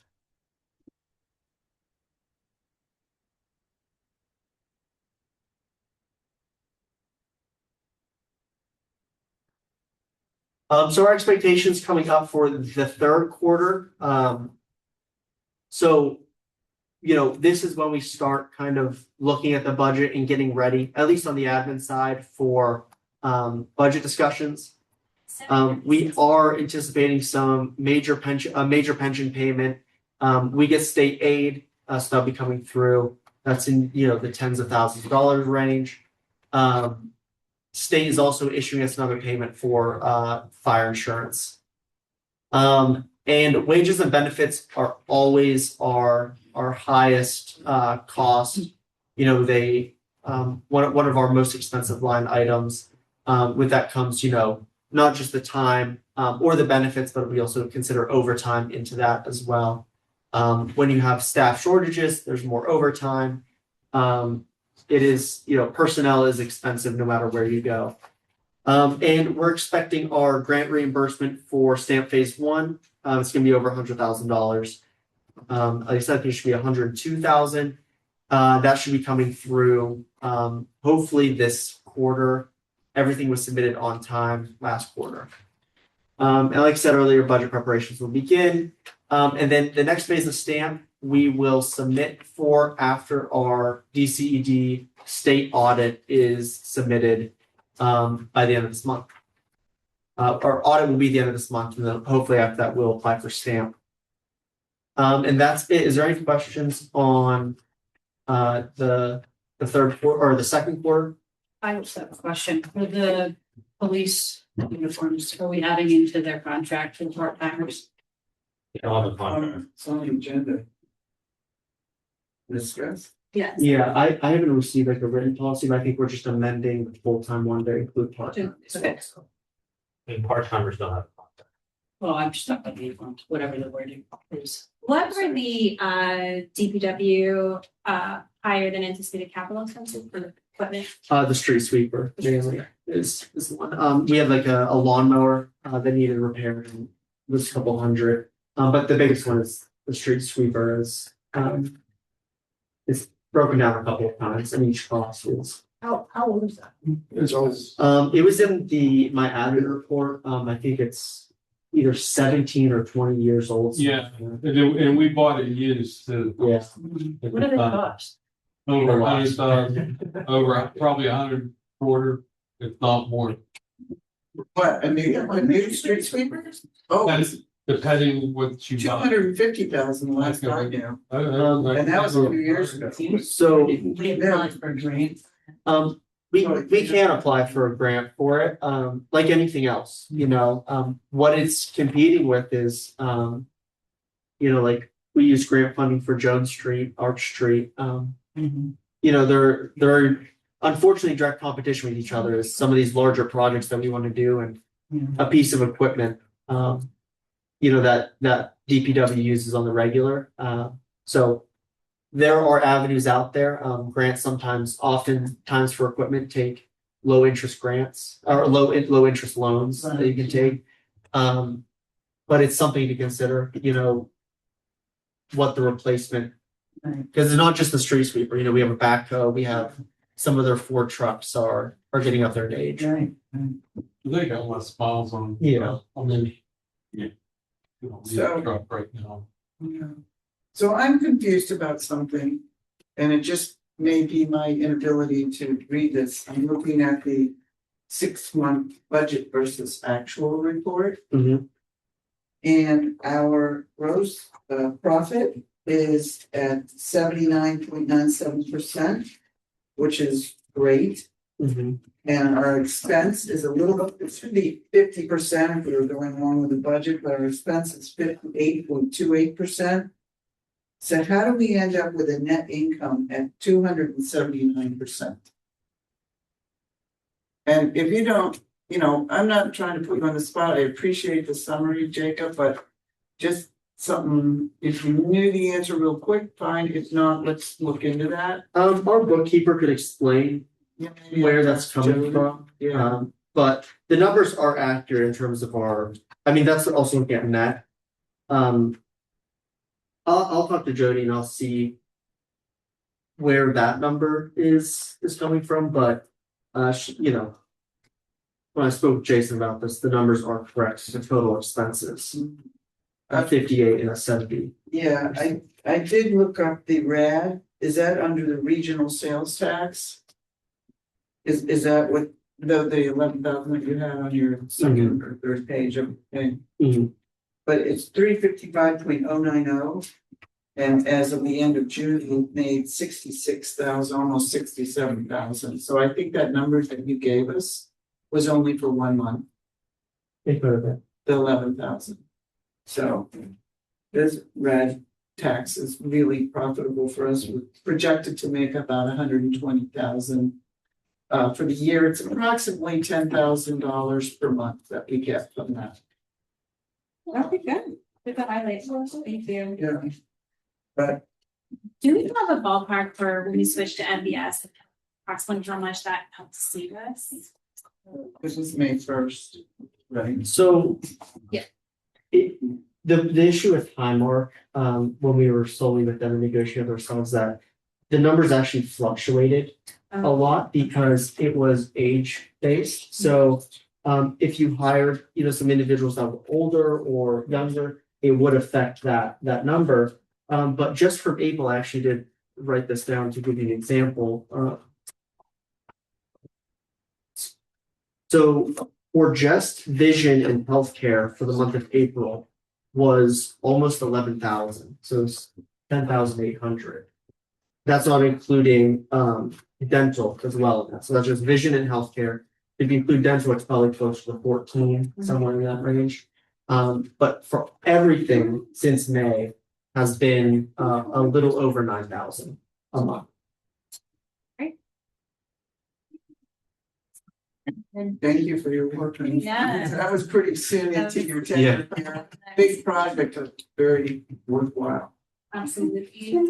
And then you mentioned, we had a public comment about regulated rental last meeting. You mentioned that when we get caught back up, did you say 11%?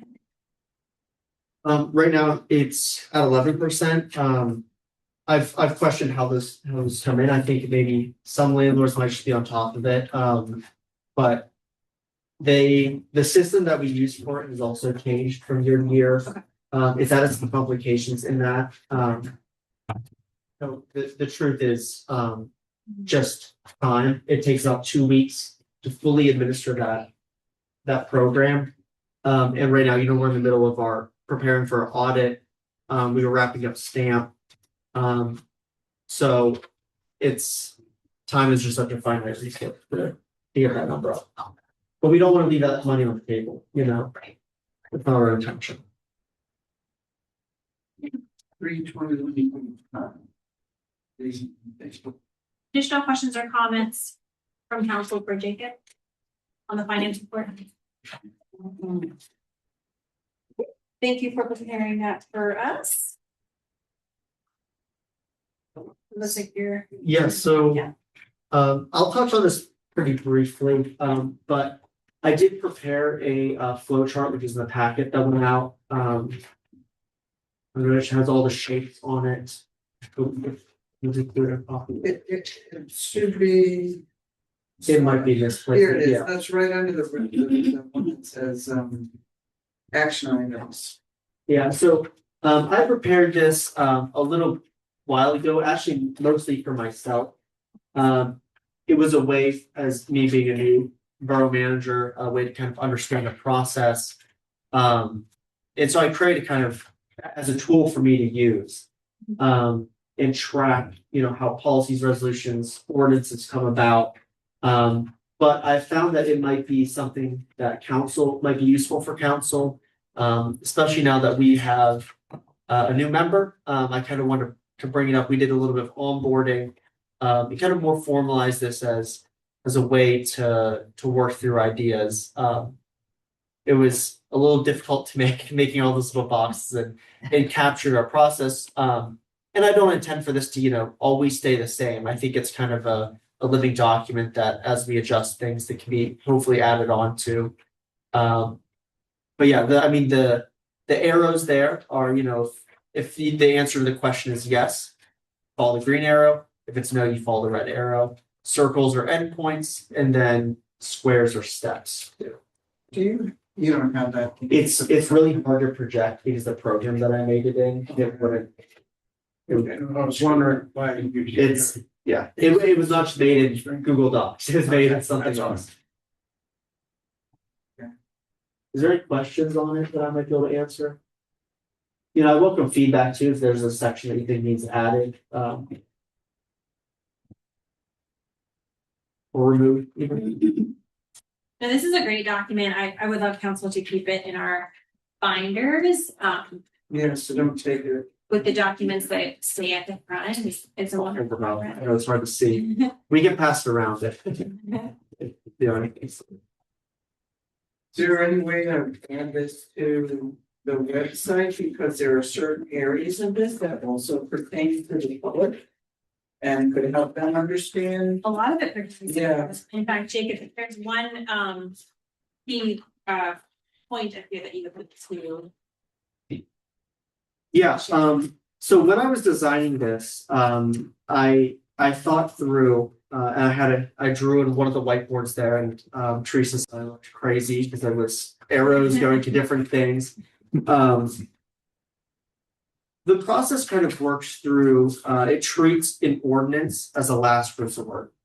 So, we're looking for maybe a resolution first. It's one of the simplest things for council to do is just kind of be in agreement of something.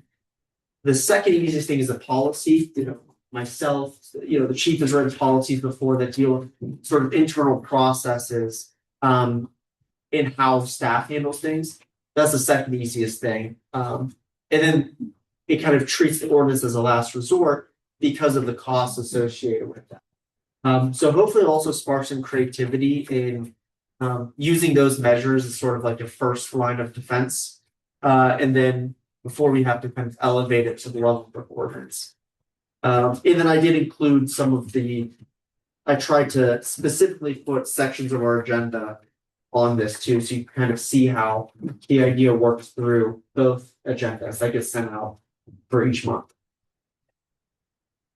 Questions or comments from council for Jacob on this? Okay, great. Last but not least, do you want to walk us through the onboarding template you're developing?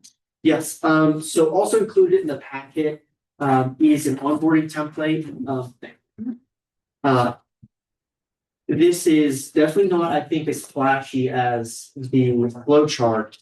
But it looks like this. I created this for Susan. Maybe it's not like 30 minutes on it before. So I'm hoping to add to it and kind of make it, look a little more formal. But it walks through, for somebody that is sitting in this position, or maybe someone that kind of wants to understand what the borough, how it operates a little bit better. I kind of walk through each role, what the role of council is. It's the legislative body. They have an ordinance, a policy, or resolution to fix issues. I kind of explained what the power of the purse is, which I think we've all probably heard in terms of Congress does apply here at the local level. And then I walk through each steps or each staff member, what their role is. The borough manager, what falls under that, day-to-day operations, community planning, HR, finances. Under me, we have the admin assistant, code enforcement, DPW, and the engineer, kind of what they do. And we talked a lot about, who's contracted, who works, for a different company and who's in-house. We talked about the mayor, and the chief of police, what sort of their relationship would be, and the solicitor. And then it walks through the meetings, what to expect for the business and workshop meeting, and then how we set agendas here. It's pretty bare bones right now, but I'm hoping we kind of expand it and use it if we have another vacancy or if someone steps down or decides not to run again. Well done, David. Thank you. Questions or comments from council for Jacob?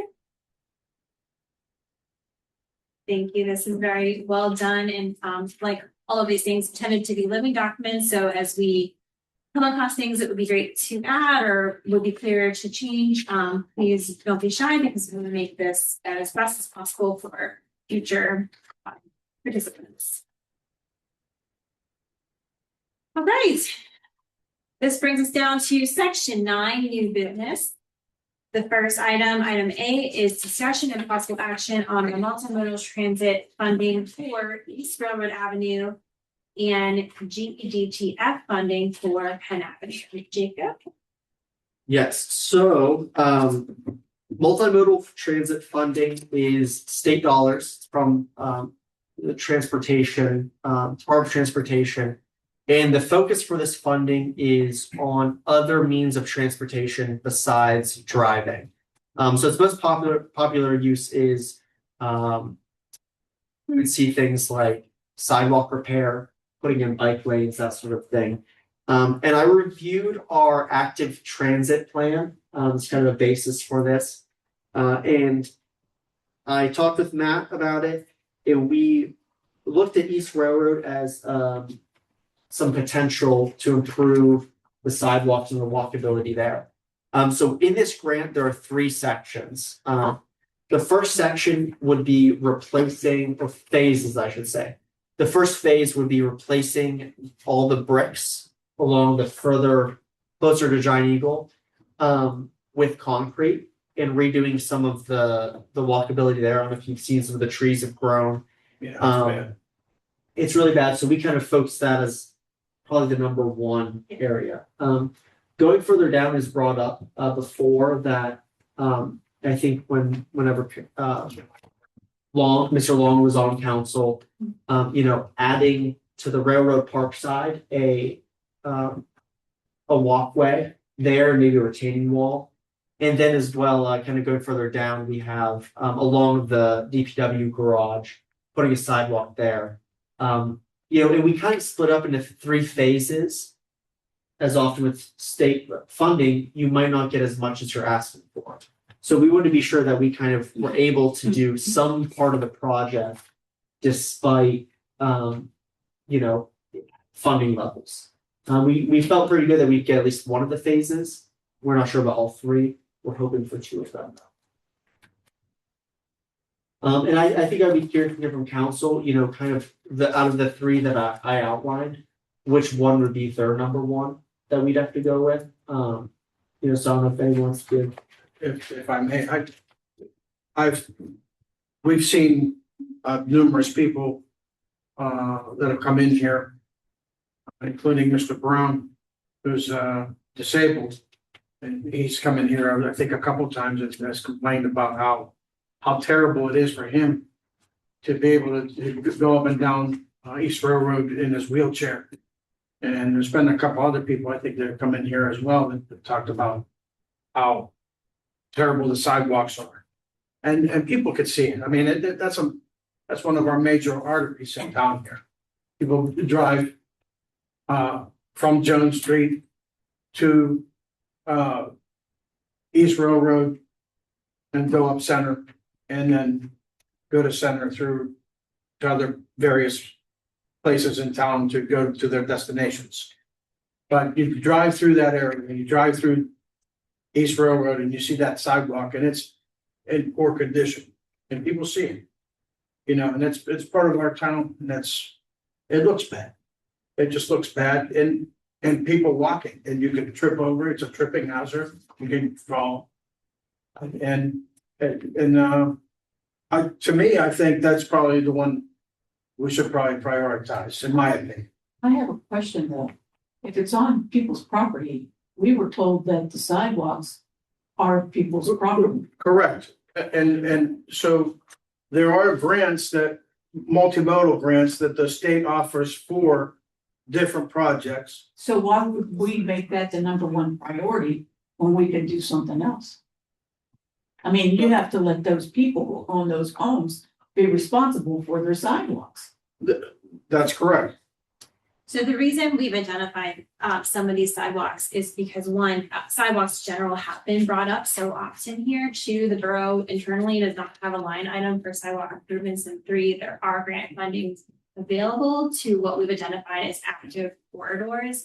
So these are key connections within our community that connect pedestrians would say, in this case, the downtown area to like the plaza, Rivertown Plaza, along with other amenities in that area. Yeah, but that's not fair to the people who are doing things to their sidewalks. I'm not talking about I my agree. church. My sister just spent like thousands of dollars to replace some paths in front of her house on North Avenue. Mhm. And then they came through and ripped them up. I have a question here. Yeah. Not a question, but like, think about this. So Michael Brown needs a sidewalk done because he basically can't walk, you know, and there's no coming back to ALS. I know. But here's and so I'm with you, but I'm also like, what do we do for him? He doesn't, his quality, you know what I mean? Like, where do we? Right. I don't know. You draw a line, Yeah, gotta figure out where the line is. So Yeah, but somebody like him does deserve to have something like that done. But the person next to them doesn't. I agree. I just- Public comments, guys, for the efficiency of the meeting. So I agree, John, with your assessment among those three rankings. Kelly, did you finish your thought? yeah, I mean, you guys get my drift. Yeah. So yeah, these grants aren't like use it or lose it. It's there really isn't much, especially, you know, in our town that we could, especially that it's due at the end of July, this grant application. There's not many projects that we could kind of fit into it before. In looking at the active transit plan, which is very helpful for kind of this community planning. Jones Street's getting replaced, and kind of John, to your point, you know, it has, I would say, like synergy with that, where, you know, we're kind of connecting different areas together to make them walkable. But that's in there, it does kind of outline the page behind it that has the chart on it, how much we're asking for, what also goes into our ask as well. And I understand, Judy, where you're coming from, and I know it's like, where do you draw the line? I mean, unfortunately, we don't have the money to replace everybody's sidewalks. We don't. And it's the owner's responsibility to do that. But there is funding from the state to be able to do some things, to be able to beautify the town and to tackle some big problems at some areas that we might be able to do something, some small thing somewhere. I'm not saying we're gonna be able to do it everywhere. But but we can do something if we're allowed, or if we have the opportunity, if the state gives us some sort of, you know, There was also funding to do something. There was also a map that was created by Civic Mapper a number of years ago for Verona Borough that was a sidewalk audit.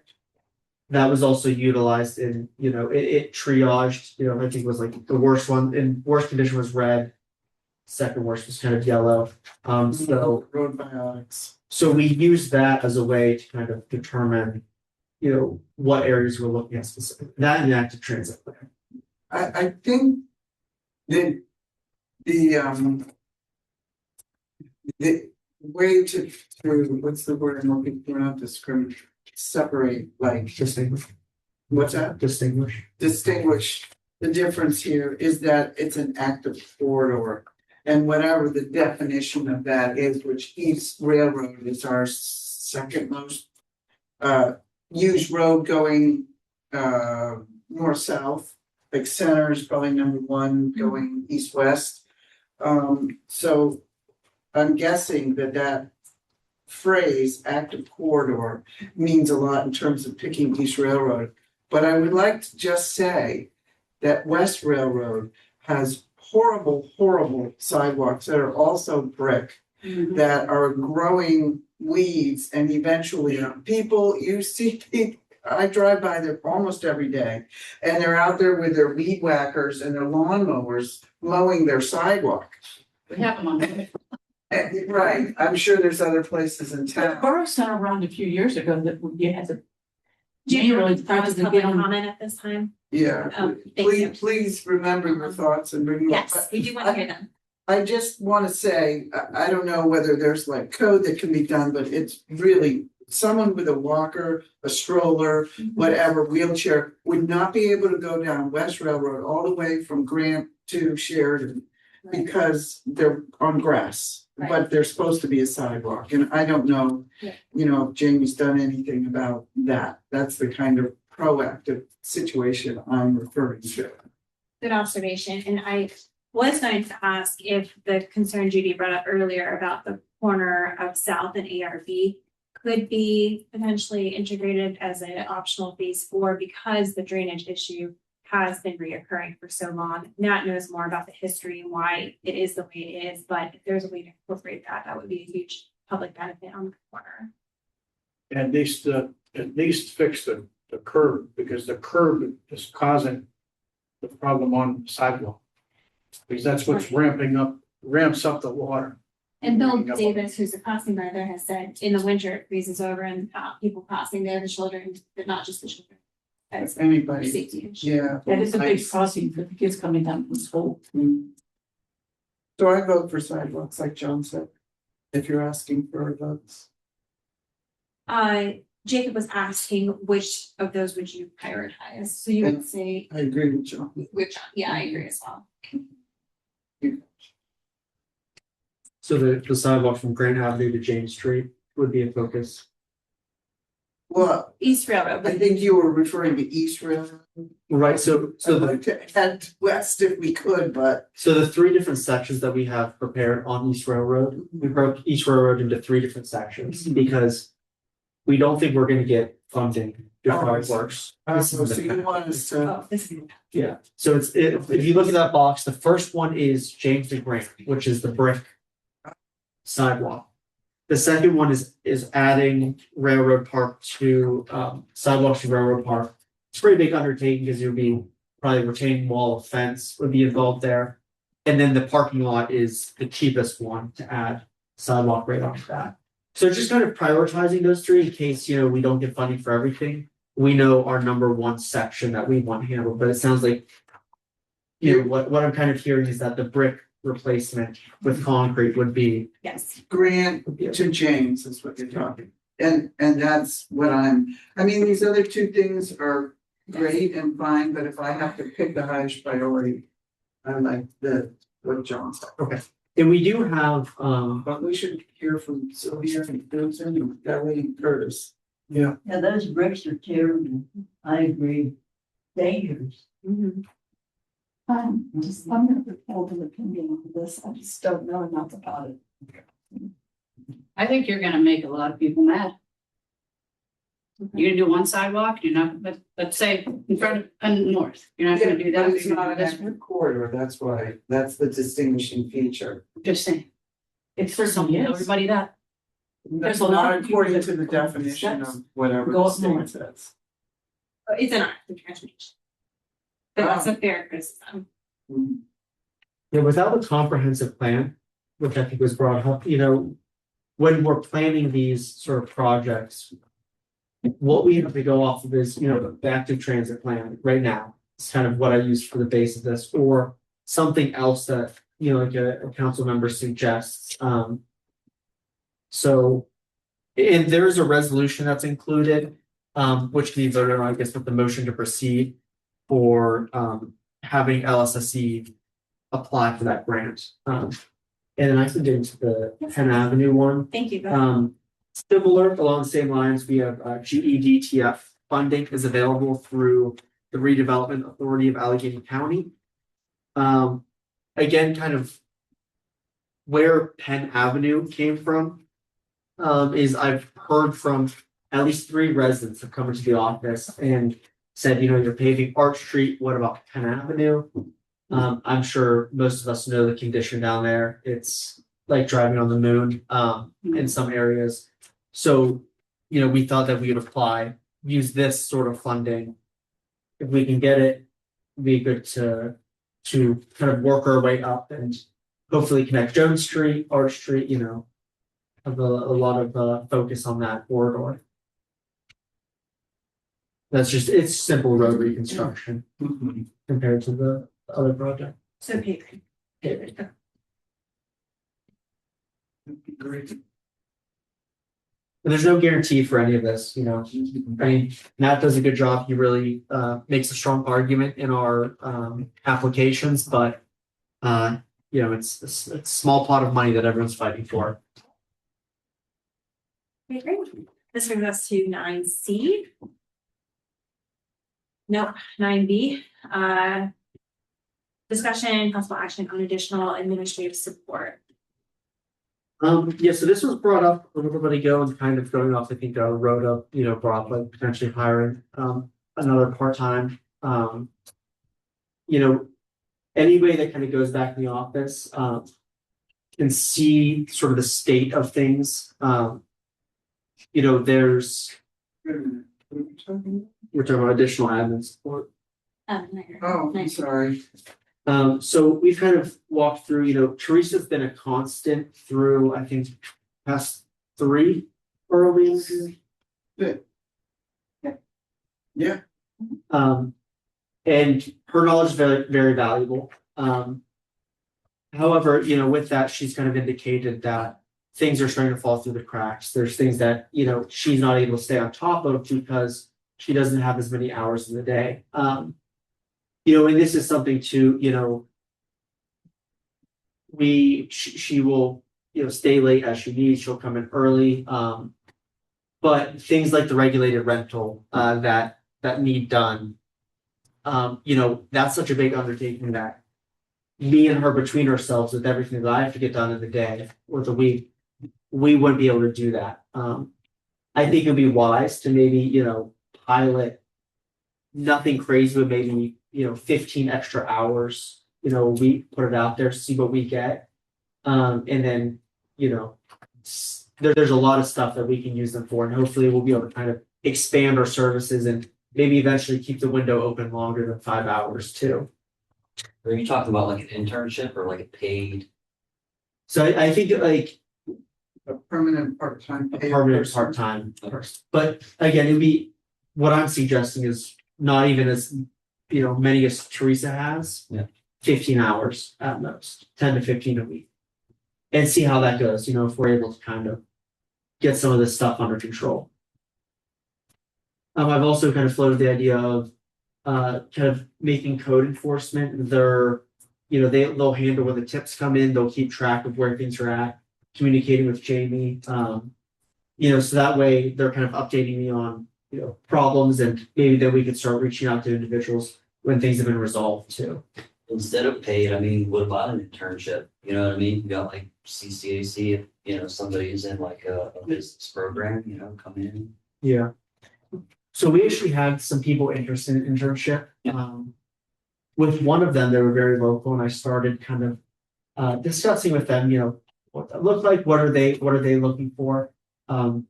They got a paid internship and, you know, kind of fell flat. But we get an intern, I think, every other year, usually from LGA. Is it? I think that you know, and they'll cover half the cost of that. And we actually have money in the line item for an intern. We also have money in the budget set aside for other admin support. So that could also kind of be the foundation, and that'll be most of the salary would pay for somebody those hours. So, I just want to make a comment. Interns are great if you have like a time limited project for them to do while they're being an intern. What I like about the idea is having somebody who's part-time but permanent, because it takes a while to learn everything that's going on or whatever their particular duties might be to get very familiar with it. But I wonder, Jacob, I don't know if you want us to vote on this like next meeting or whatever. Can you be more specific exactly how many hours, and we would have to, like, you know, pay that you're suggesting specifically? And then an advertisement of what you plan, your plan of where to advertise, like I'm not that big of a fan of Indeed because you got a bunch of people on there who just have an automatic thing. Mhm. And they're a cashier, but they want to be an executive, a CEO or something. They're not qualified, so you have to sit through a lot of things, so. So to, I'm just curious about. as a reminder for everyone, when we motion these items tonight, this is simply our motion for Jacob to proceed investing the time and energy in preparing a full proposal with the details you mentioned, Nancy, at our business meeting. Mhm. So if we, in general, agree with this concept, we will vote signaling to Jacob to. I see. Mhm. So, something, I lost my train of thought. But no. I think, so an intern is good for, like Nancy said, it's a project that, and I wouldn't say like the more flat projects or things that like we, mapping things out in GIS. And That's cool. it kind of things that are not critical to our mission here, but they could have an impact, 2, 4, 6 years down the line. I think someone that's reoccurring. In addition, Teresa was out for a week and 2 weeks, so far this year, and it would be good to build in some sort of redundancy in our system where we're not kind of scrambling those weeks, and to Teresa's credit, I'm sure most people almost everyone has met her here. She's fantastic and one of the best workers that I ever worked with.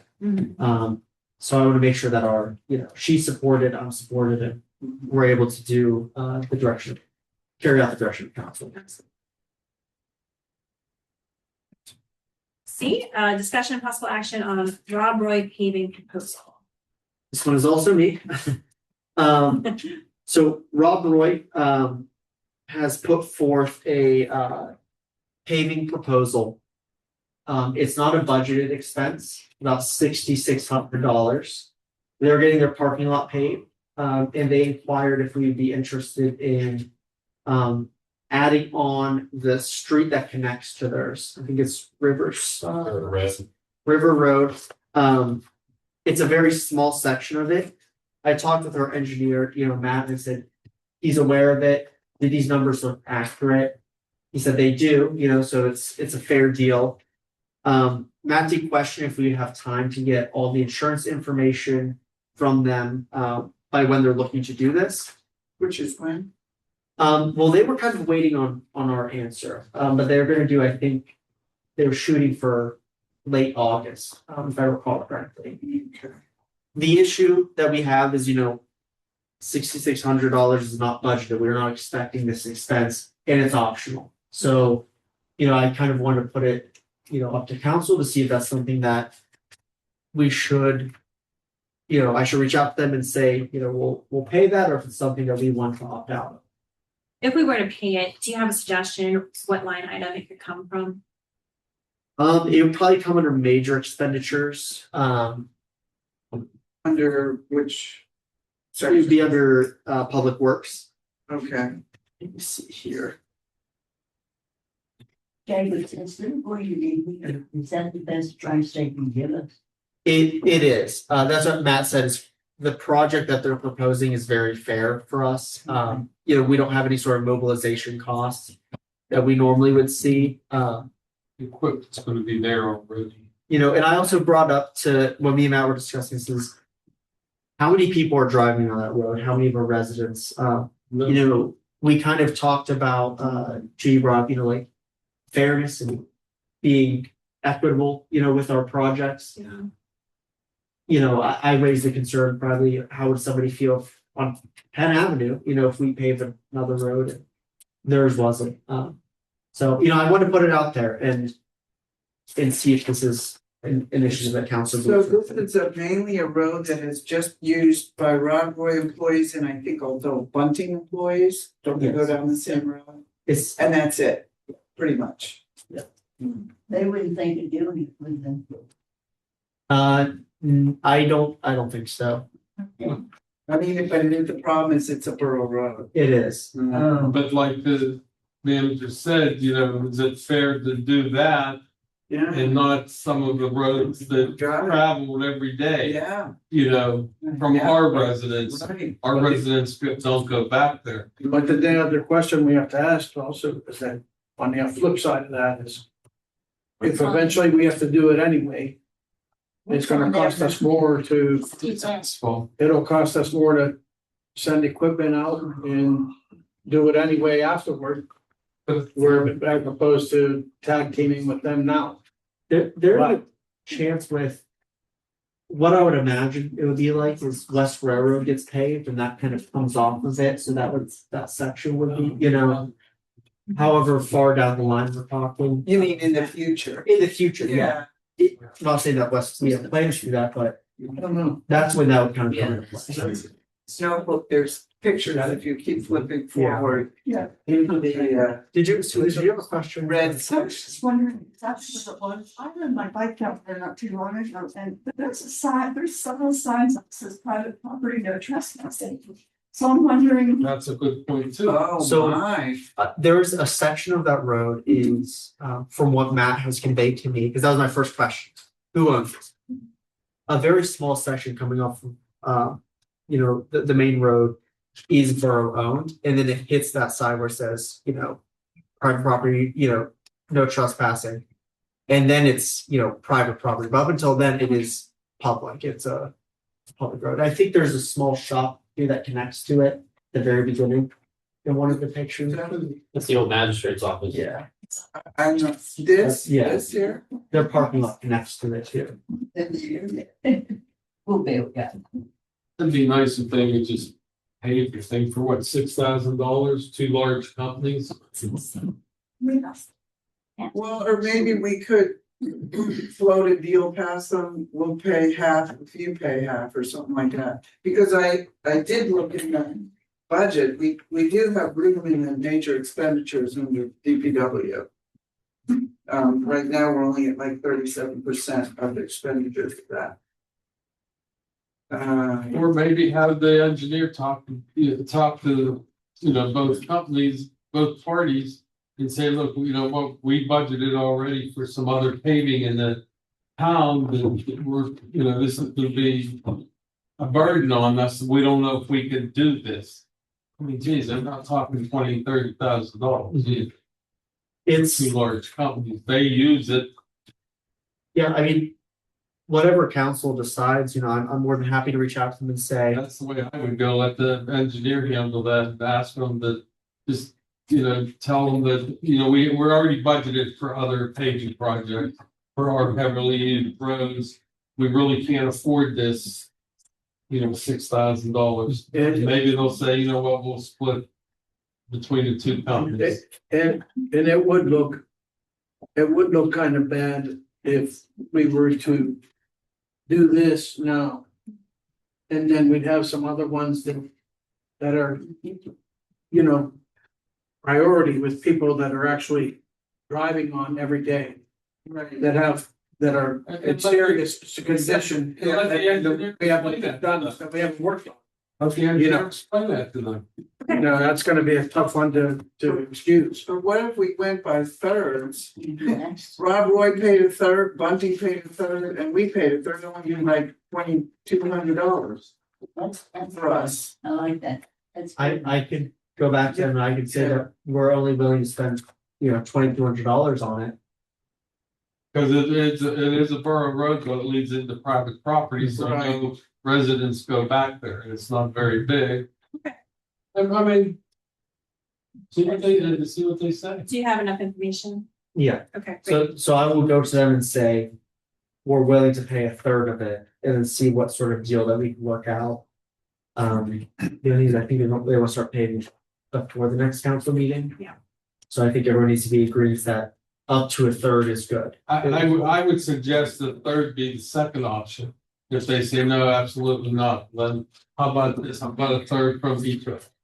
You What know, would be the first option, not at all, we can say, the first option would be, you know what, we can't afford to do this right now. okay. Because we have other major streets we have to do. And if they said absolutely not, then say, you know, the other option would be a third, and a third. That's the best we can do at this point, But you know. Good. this brings us to item D, discussion and possible action on a part-time uniform reimbursement policy. I'm just gonna go ahead and ask for a motion to amend our existing uniform reimbursement policy to include part-time as well as full-time. Well, as far as part-time, how many hours, are we looking at as far as part-time to reimburse them? No, this isn't ours, this is equipment bought. For part-timers. For Like, in other- uniforms and Yeah. what? If they come, I thought they already got a If reimbursement. they leave with before a year, they have to reimburse everything. It's just in line with the policy of full timers. in other words, if they come and they work for a month and they were supposed to work for what, a year or whatever, that if they leave, they have to give us money, not us. Right. Yeah. So you're just You stating. just amended it then. Yeah, What they maybe have. something, the agreement that they sign off on this, Tom, they sign off on an agreement that says they will do the full timers. Right. So you're saying just. Well, Oh. the policy was put in place because there was no mechanism for reimbursement. It's contractual, it's already in there. This is just pulling the full part-timers in line with full timers, that's all. So is there a motion to make that amendment? Oh, sure, I'll make that. Motion by Councilor Carpenter, is there a second? Second by Councilor Spitaler. Any additional questions or comments? All those in favor say aye. Are there any opposed? Who's gonna write this up? I already wrote it up. All I have to do is add part-time, And that's it. part-time. Okay. Moving Thank you. on, item 9E, discussion and possible action on the garbage dumpster ordinance, Councilmember Carpenter. Okay, so you guys have this in your notebook and I believe it was sent out in the packet. I am not wed to this. This was, when this all started happening around Twin Boroughs and the neighbor there dealing with that. It's actually something that I would love to have seen done 15 years ago when I first started coming to meetings, so. What are you talking about? We don't have anything in place that includes, like how to manage your garbage dumpsters if you're a business and you have a garbage dumpster. Sorry, I didn't say that. I just made an assumption that you guys had looked at this and you knew what it was about, but that was an erroneous assumption. Anyhow, so I just started doing a little research and different towns, what did they do? And this is from where, Jacob, Brookhaven? Brookhaven. Brookhaven is township or borough somewhere. Borough. I don't know exactly where, it's in Pennsylvania though. And I thought this was a great example for most of these parks to start the process for an ordinance for garbage dumpsters. That they need to be emptied in sufficient time so they're not overflowing, that the tops need to be covered all the time. And I would like to add that they have to be enclosed. You know, if you look over where Dunkin' Donuts now with Enterprise, that Dunkin' Donut put that enclosure, it's a very nice looking enclosure. And when you drive through, like just next door, Oakmont or a lot of other towns. You're not looking at a dumpster that's exposed every, other street, every other business, whatever. And I thought it would be nice if we could start getting people to do this. What would you do behind Giant Eagle then with all those dumpsters?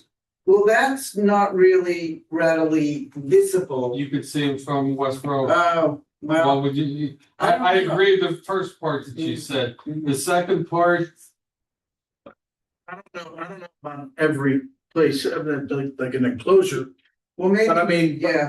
but I do think that they should have. That they should be sufficient for the business for the business. In other words, they have to be big enough. To, no, no overflowing, have to be covered. They gotta be emptied on a regular basis, We can talk about what might be the criteria that you'd have to have an enclosure. And I don't know the answer to your question, but you bring up a good point. But I'm just bringing this up for discussion. no, it's a good discussion. Yeah, One of- because one I'd of- like us to do something. One of the Yes. boards started what you said at the very beginning about, they can't be hanging out, the lids have to be closed. Yeah. And, police, so to speak, around the garbage can, no overflow, what have you. I don't think police department, I mean, picking up after themselves. I don't know if that includes bags, working in some areas in town, Right, like in the we would have to narrow figure- alleys and right. stuff like We'd that. have to figure that out. But, Yeah. but at least have a dumpster that's sufficiently big enough to handle this, your waste and have it closed all the time and not overflowing. Yeah, Right, This would also, I guess, not pertain to dumpsters like on the street when someone's, cleaning out a house or something that, we'd have to write oh, something. yeah, no, I'm talking about dumpsters that are there for the business to put their garbage and not for, that we have a permit process and everything for those big temporary dumpsters.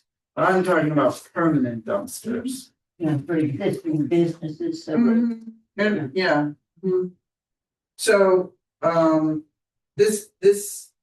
it just came to mind because of that issue. And so I thought I would bring it forward as something for people to think about. What would be, I think there are some dumpsters that really should have an enclosure. It just makes it like sidewalks. It makes the town look bad that, it used to be coming in before Twin Boroughs took over. The first thing you saw coming from Oakland, if you look to your left, was a dumpster. And that just doesn't bode well for the beautification of the town. but like I said, is if you gotta do it for one, you gotta do it for I everybody. don't know, make criteria. I'll talk to Think about it. I'll talk to Craig too, when we sit down to review this and see if there's a way of, you can do kind of like a line of sight. requirement, Yeah. Yeah. Is I think people's issue with the Twin Borough ones that. Right. You're right on the street, you're walking past it, the one in Giant Eagle, you're not necessarily. But the people in the back, we've had complaints years ago. I don't, for those, but I was. That they came at 2 o'clock in the morning. The dump and the people all along there. Well, that was emptying the dumpsters. I'm not talking about the empty, although, I mean, I suppose we could put that in there. But I was more focusing I on just, understand. keeping them closed, keeping them emptied. To keep down the smell and put it in enclosure. For Giant Eagle, I'm not sure, but line of sight, what he's talking about, we could do something, make a criteria. Yeah, we can make an ordinance for that. Yeah. Okay, that was all. So do we want to send that to Craig to draft something for the business meeting? Good idea. Hmm, Or do we want to revisit this at August? I think we should revisit it with people's ideas that they come up with in the next 3 weeks or whatever it is. But I do have a quick question regarding ordinances in general. Sure. We directed him to make some changes on a couple of the ordinances from last week. And then to advertise them. And I was wondering if anybody, I'd like to see those revised ordinances before we put them out and spend money advertising. I am meeting with Craig on Thursday, so that's one of the things on my list to talk to him about. Keeping in mind that there is a time frame that has to be advertised, I think maybe 7 days or something Mhm. before we could, so if we wanted to vote on it on August 11th, it would have to be the way we definitely want them, whichever ones are in question, by in plenty of time for them to meet that timeline. Yeah, I'll talk to him on Thursday and see if, make sure that those changes are made and send it out Friday for people to review over the weekend. But just so they have a copy of it, and then he'll advertise the poll. Right, and any comments that people would have on the revised things would be, you'd have to reply individually so that we're not deliberating online. Good reminder of the Sunshine Act requirements. Yes. Any other questions or comments? Not, we'll move on to 9F, discussion and possible action on a no-knock registration. Counselor Rodriguez. Maybe with Chief. Did we have anything we wanted to discuss maybe on that? Yeah, I spoke to Craig, he's just to get back, he's a little behind, but basically you just register with the police department. Since I'm the one that issues the permits for solicitation, if you don't want anyone at your house, you get on a list, and if those people, let me back it up. They're given that list of locations that they're not allowed to solicit at. If they would happen to go to that house or business and they solicit, then their permit would be revoked. And since we have the new software, it's easy. So, And this was in light of the discussion that are not allowed to have a blanket no solicitation ordinance in our community. But none of them have permits to begin with, so. I know. So the process in that case is if someone were to open their door to a solicitor and they can't show you a permit, would be to call 911. Nothing happens. No one does. So that's the only way to stop it, is to Nothing happens. Doesn't, call 911. yeah, but he comes and tells him to leave, but So I think I they. don't know, what's the process if they keep coming back We'll and cite don't them, get a permit? we'll cite them, but you gotta realize, one, it's a large group. Two, they're all from out of state. All it is a borough citation. They're never gonna come back for a borough citation. Right. You know, you tell Well, them. maybe they just won't come back, and that would have, Yes, that would but accomplish a these goal. kids that are being told from their bosses that they have the permits. Every one of them that I've dealt with I got said, some hold on. get fake. Every one of them has said that they've had a permit when in fact they don't. Well, my boss said, well, get your boss on the phone. Well, so they're being told misleading information. We're not citing these people because they're doing their job. You just gotta stop. We get the supervisor on the phone, you gotta leave town. what's the advantage of adopting a no knock registration? Because if someone does get a permit, a legitimate permit, and people don't wanna be bothered, you have it in place. How many people are legitimately getting permits currently? I had one in 3 years. 1 in 3 years. So why even waste the time to enact that? Because if someone does get a you guys wouldn't enact it, it's just something I'm gonna do. It'd be in place in case we do have a permit. Okay. Let's be honest, who wants someone to come to the door? So you recommend this and I support it. Other communities do it already. It works as a deterrent. Because that's the only thing, right, we can do. Yeah, that's the only thing. Is there other? You can put up a no trespassing sign. I have 3, they still come to my door. Wow. Is, Tom, do other municipalities have something like, Yeah, that's great. well, akin to like a fishing license or something? Not that, but maybe we get a sticker that they have to wear, it is to be visible. Because I think there's a lot of people online that kind of talk about like, do they have a permit, do they not? Well, if they have it, if it's visible, they can tell there. I had a lady show me a fake. She just said specifically he made it. I'm like, no, he didn't. Yeah, I remember the one guy came to my house a while back. I asked, if he had a permit, got it out of his pocket, and I was like, let me see that, let me see that, let me see that. And I looked at it and had Plum Borough, I go, oh, And then there's some And then- places they don't know where they're at. They Yeah, may be legitimately, hey, I got it from Penn Hills. We're Yeah. not Penn Hills. It is. Okay, so tonight we are motioning to proceed with the development of that to vote at the business meeting. I mean, what's there to vote on? We don't, I'm getting the impression we don't have to vote on it. That's just something I was gonna implement. That's all. So this is more of an. Add me to it, please. So I'm just wondering too, though, when you said sometimes you get in touch with companies that these people are working for. Mhm. Is there any way to cite the company? How am I gonna say someone in Oklahoma? I'm just saying, for a borough code violation, they're not gonna respond to it. Whatever you think is the most effective way. There is no just vote it effective down. way, to handle solicitors. You can't stop them. It's a fact. Just call 911 and tell them. Shoot them away. That's the best we can do. I mean, we can cite these people, but you have someone who's out of college that wants to make some money. So they sign up for this place to go door to door, sell whatever, cable, windows, roofing. They think they're legit. Hey, Mrs. Carpenter, would you like to buy a new roof? They don't know. Their boss said that they're legal. Are you gonna penalize someone for hundreds of dollars because they thought they were doing their job correctly? Mhm. I can't do it. No, And then it's a waste of time because most of these people are from out of state. They're not coming back to the Penn Hills for a hearing before Magistrate in Luca. It's never gonna happen. maybe, is there a way to let the community know about signing up for the no? Oh, yeah, it's already on the website, ready to go, the form, online submission. Just gotta Okay. put it out there. That's all.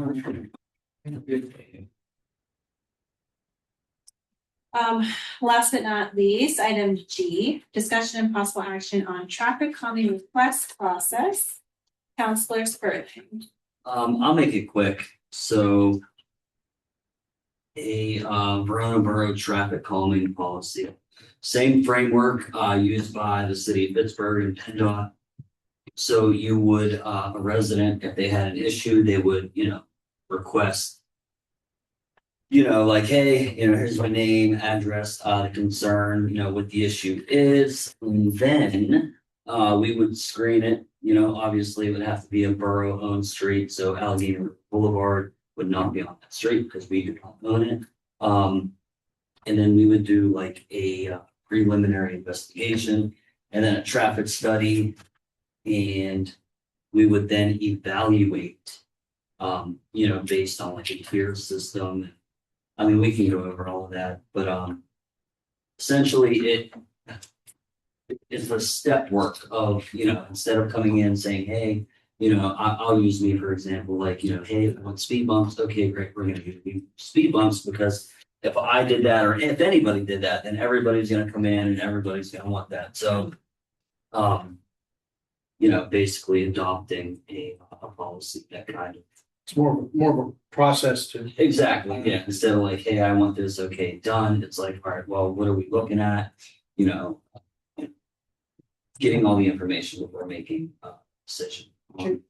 Can you send this information you're looking at to us in an email? Yeah, Attachment or something? yep. Because I think that would also be a good thing for me to report on my admin report is requests that we've received, Yeah. I think just being kind of updated monthly on where we're at with certain streets and, how many we've gotten. Be a simple, chart or table I could throw in there. Great, thoughts, questions, comments from council? Sounds good. Who would review it? How often, like monthly, quarterly? Would you propose? Weekly. Maybe monthly. I'm wondering if it might coincide well with the quarterly finance report, so we can see how much money we have for different requests. Yeah, I mean, that was awesome. Yeah. I think it'd be good if, if it's in my report, Yeah. you can kind of see the lead up to the quarter, and we got a couple months. There's gonna be a lot of budget considerations for those kinds of requests. So if we want to proceed, what additional items do we need, like a draft form and maybe like a one-page summary? Yeah, I think a draft form, what sort of questions we have. There's a lot else to see could do with our GIS system even, kind of maps them out. I think we better just start kind of on the more simple side of just like a Google form and then Google form. See what we can add from there. Do you two want to get together to propose something for the next meeting? Yeah, I think we could probably start the rollout. Actually, at least with Google form. Kind of it. Any final questions, comments, thoughts? All right. That completes new business. Well, item H. So we need to have a motion to proceed. We already took care of item B, so to proceed with A, B, revised C, F, and G. Made a motion already For D, yeah. for D. And E, I have tabled till August super committee workshop.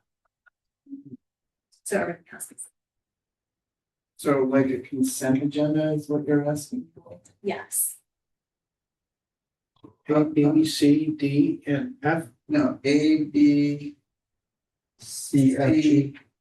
F, G. Mhm. A, B, C, F, G. I make a motion to proceed for items 9A, B, C, F, and G. Thank you. We have a motion by Counselor Carpenter. Is there a second? I'll second. Second by Counselor Sperling. Any additional questions or comments? All those in favor say aye. Aye. Are there any opposed?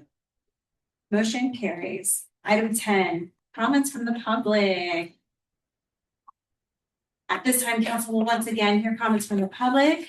Please approach the podium or raise your virtual hand, state your name and address, and try and limit your remarks to 3 minutes or less. Welcome back, Donald. Okay, Don Moore, 16 Third Avenue. When council considers, hiring or not a full-time or a part-time code enforcer officer, there's one important underlying fact about the town that the council should consider. And that is the fact that over 50% of the homes in town are rentals. With a percentage that great, there's always going to be problems. Let's face it, especially the property owners that live out of town, and a good percentage of the people who rent these places don't have the same vested interests that true homeowners have. And that fact alone, if we look at the past, there has been a lot of violations that, if they go unmonitored, continue to manifest and get worse. So, a full-time code enforcer, in my opinion, is the way to go, because there's always going to be maintenance to be carried out, and with a full-time enforcer, it's more likely that these codes will be enforced to a point where the town will look nice again. So the importance of that is, in my opinion, a reason for hiring a full-time code enforcer. So keep that in consider that. Is it worth the money to increase your property values, to attract good quality people to live in this town? Or is it something we should just forget about and continue as is? Code enforcer also takes the regulated rentals under their guise, and that takes the load off of your shoulders. They enforce those laws. So they also update the list every year. Okay, so that all those things, and if you take those things into consideration, you're saving a lot of time, energy, and money. And so anyway, I'm done, and consider that, please. Thank you, Donald. Are there other comments from the public? Any online? No. With that, then, at this time, I will take a motion to adjourn. Motion. Motion by Councilor Carpenter, second by Councilor Sperling. Any questions or comments? All those in favor say aye. Aye. Any opposed? Motion carries. Thank you, everyone, for coming out tonight. Have a good night.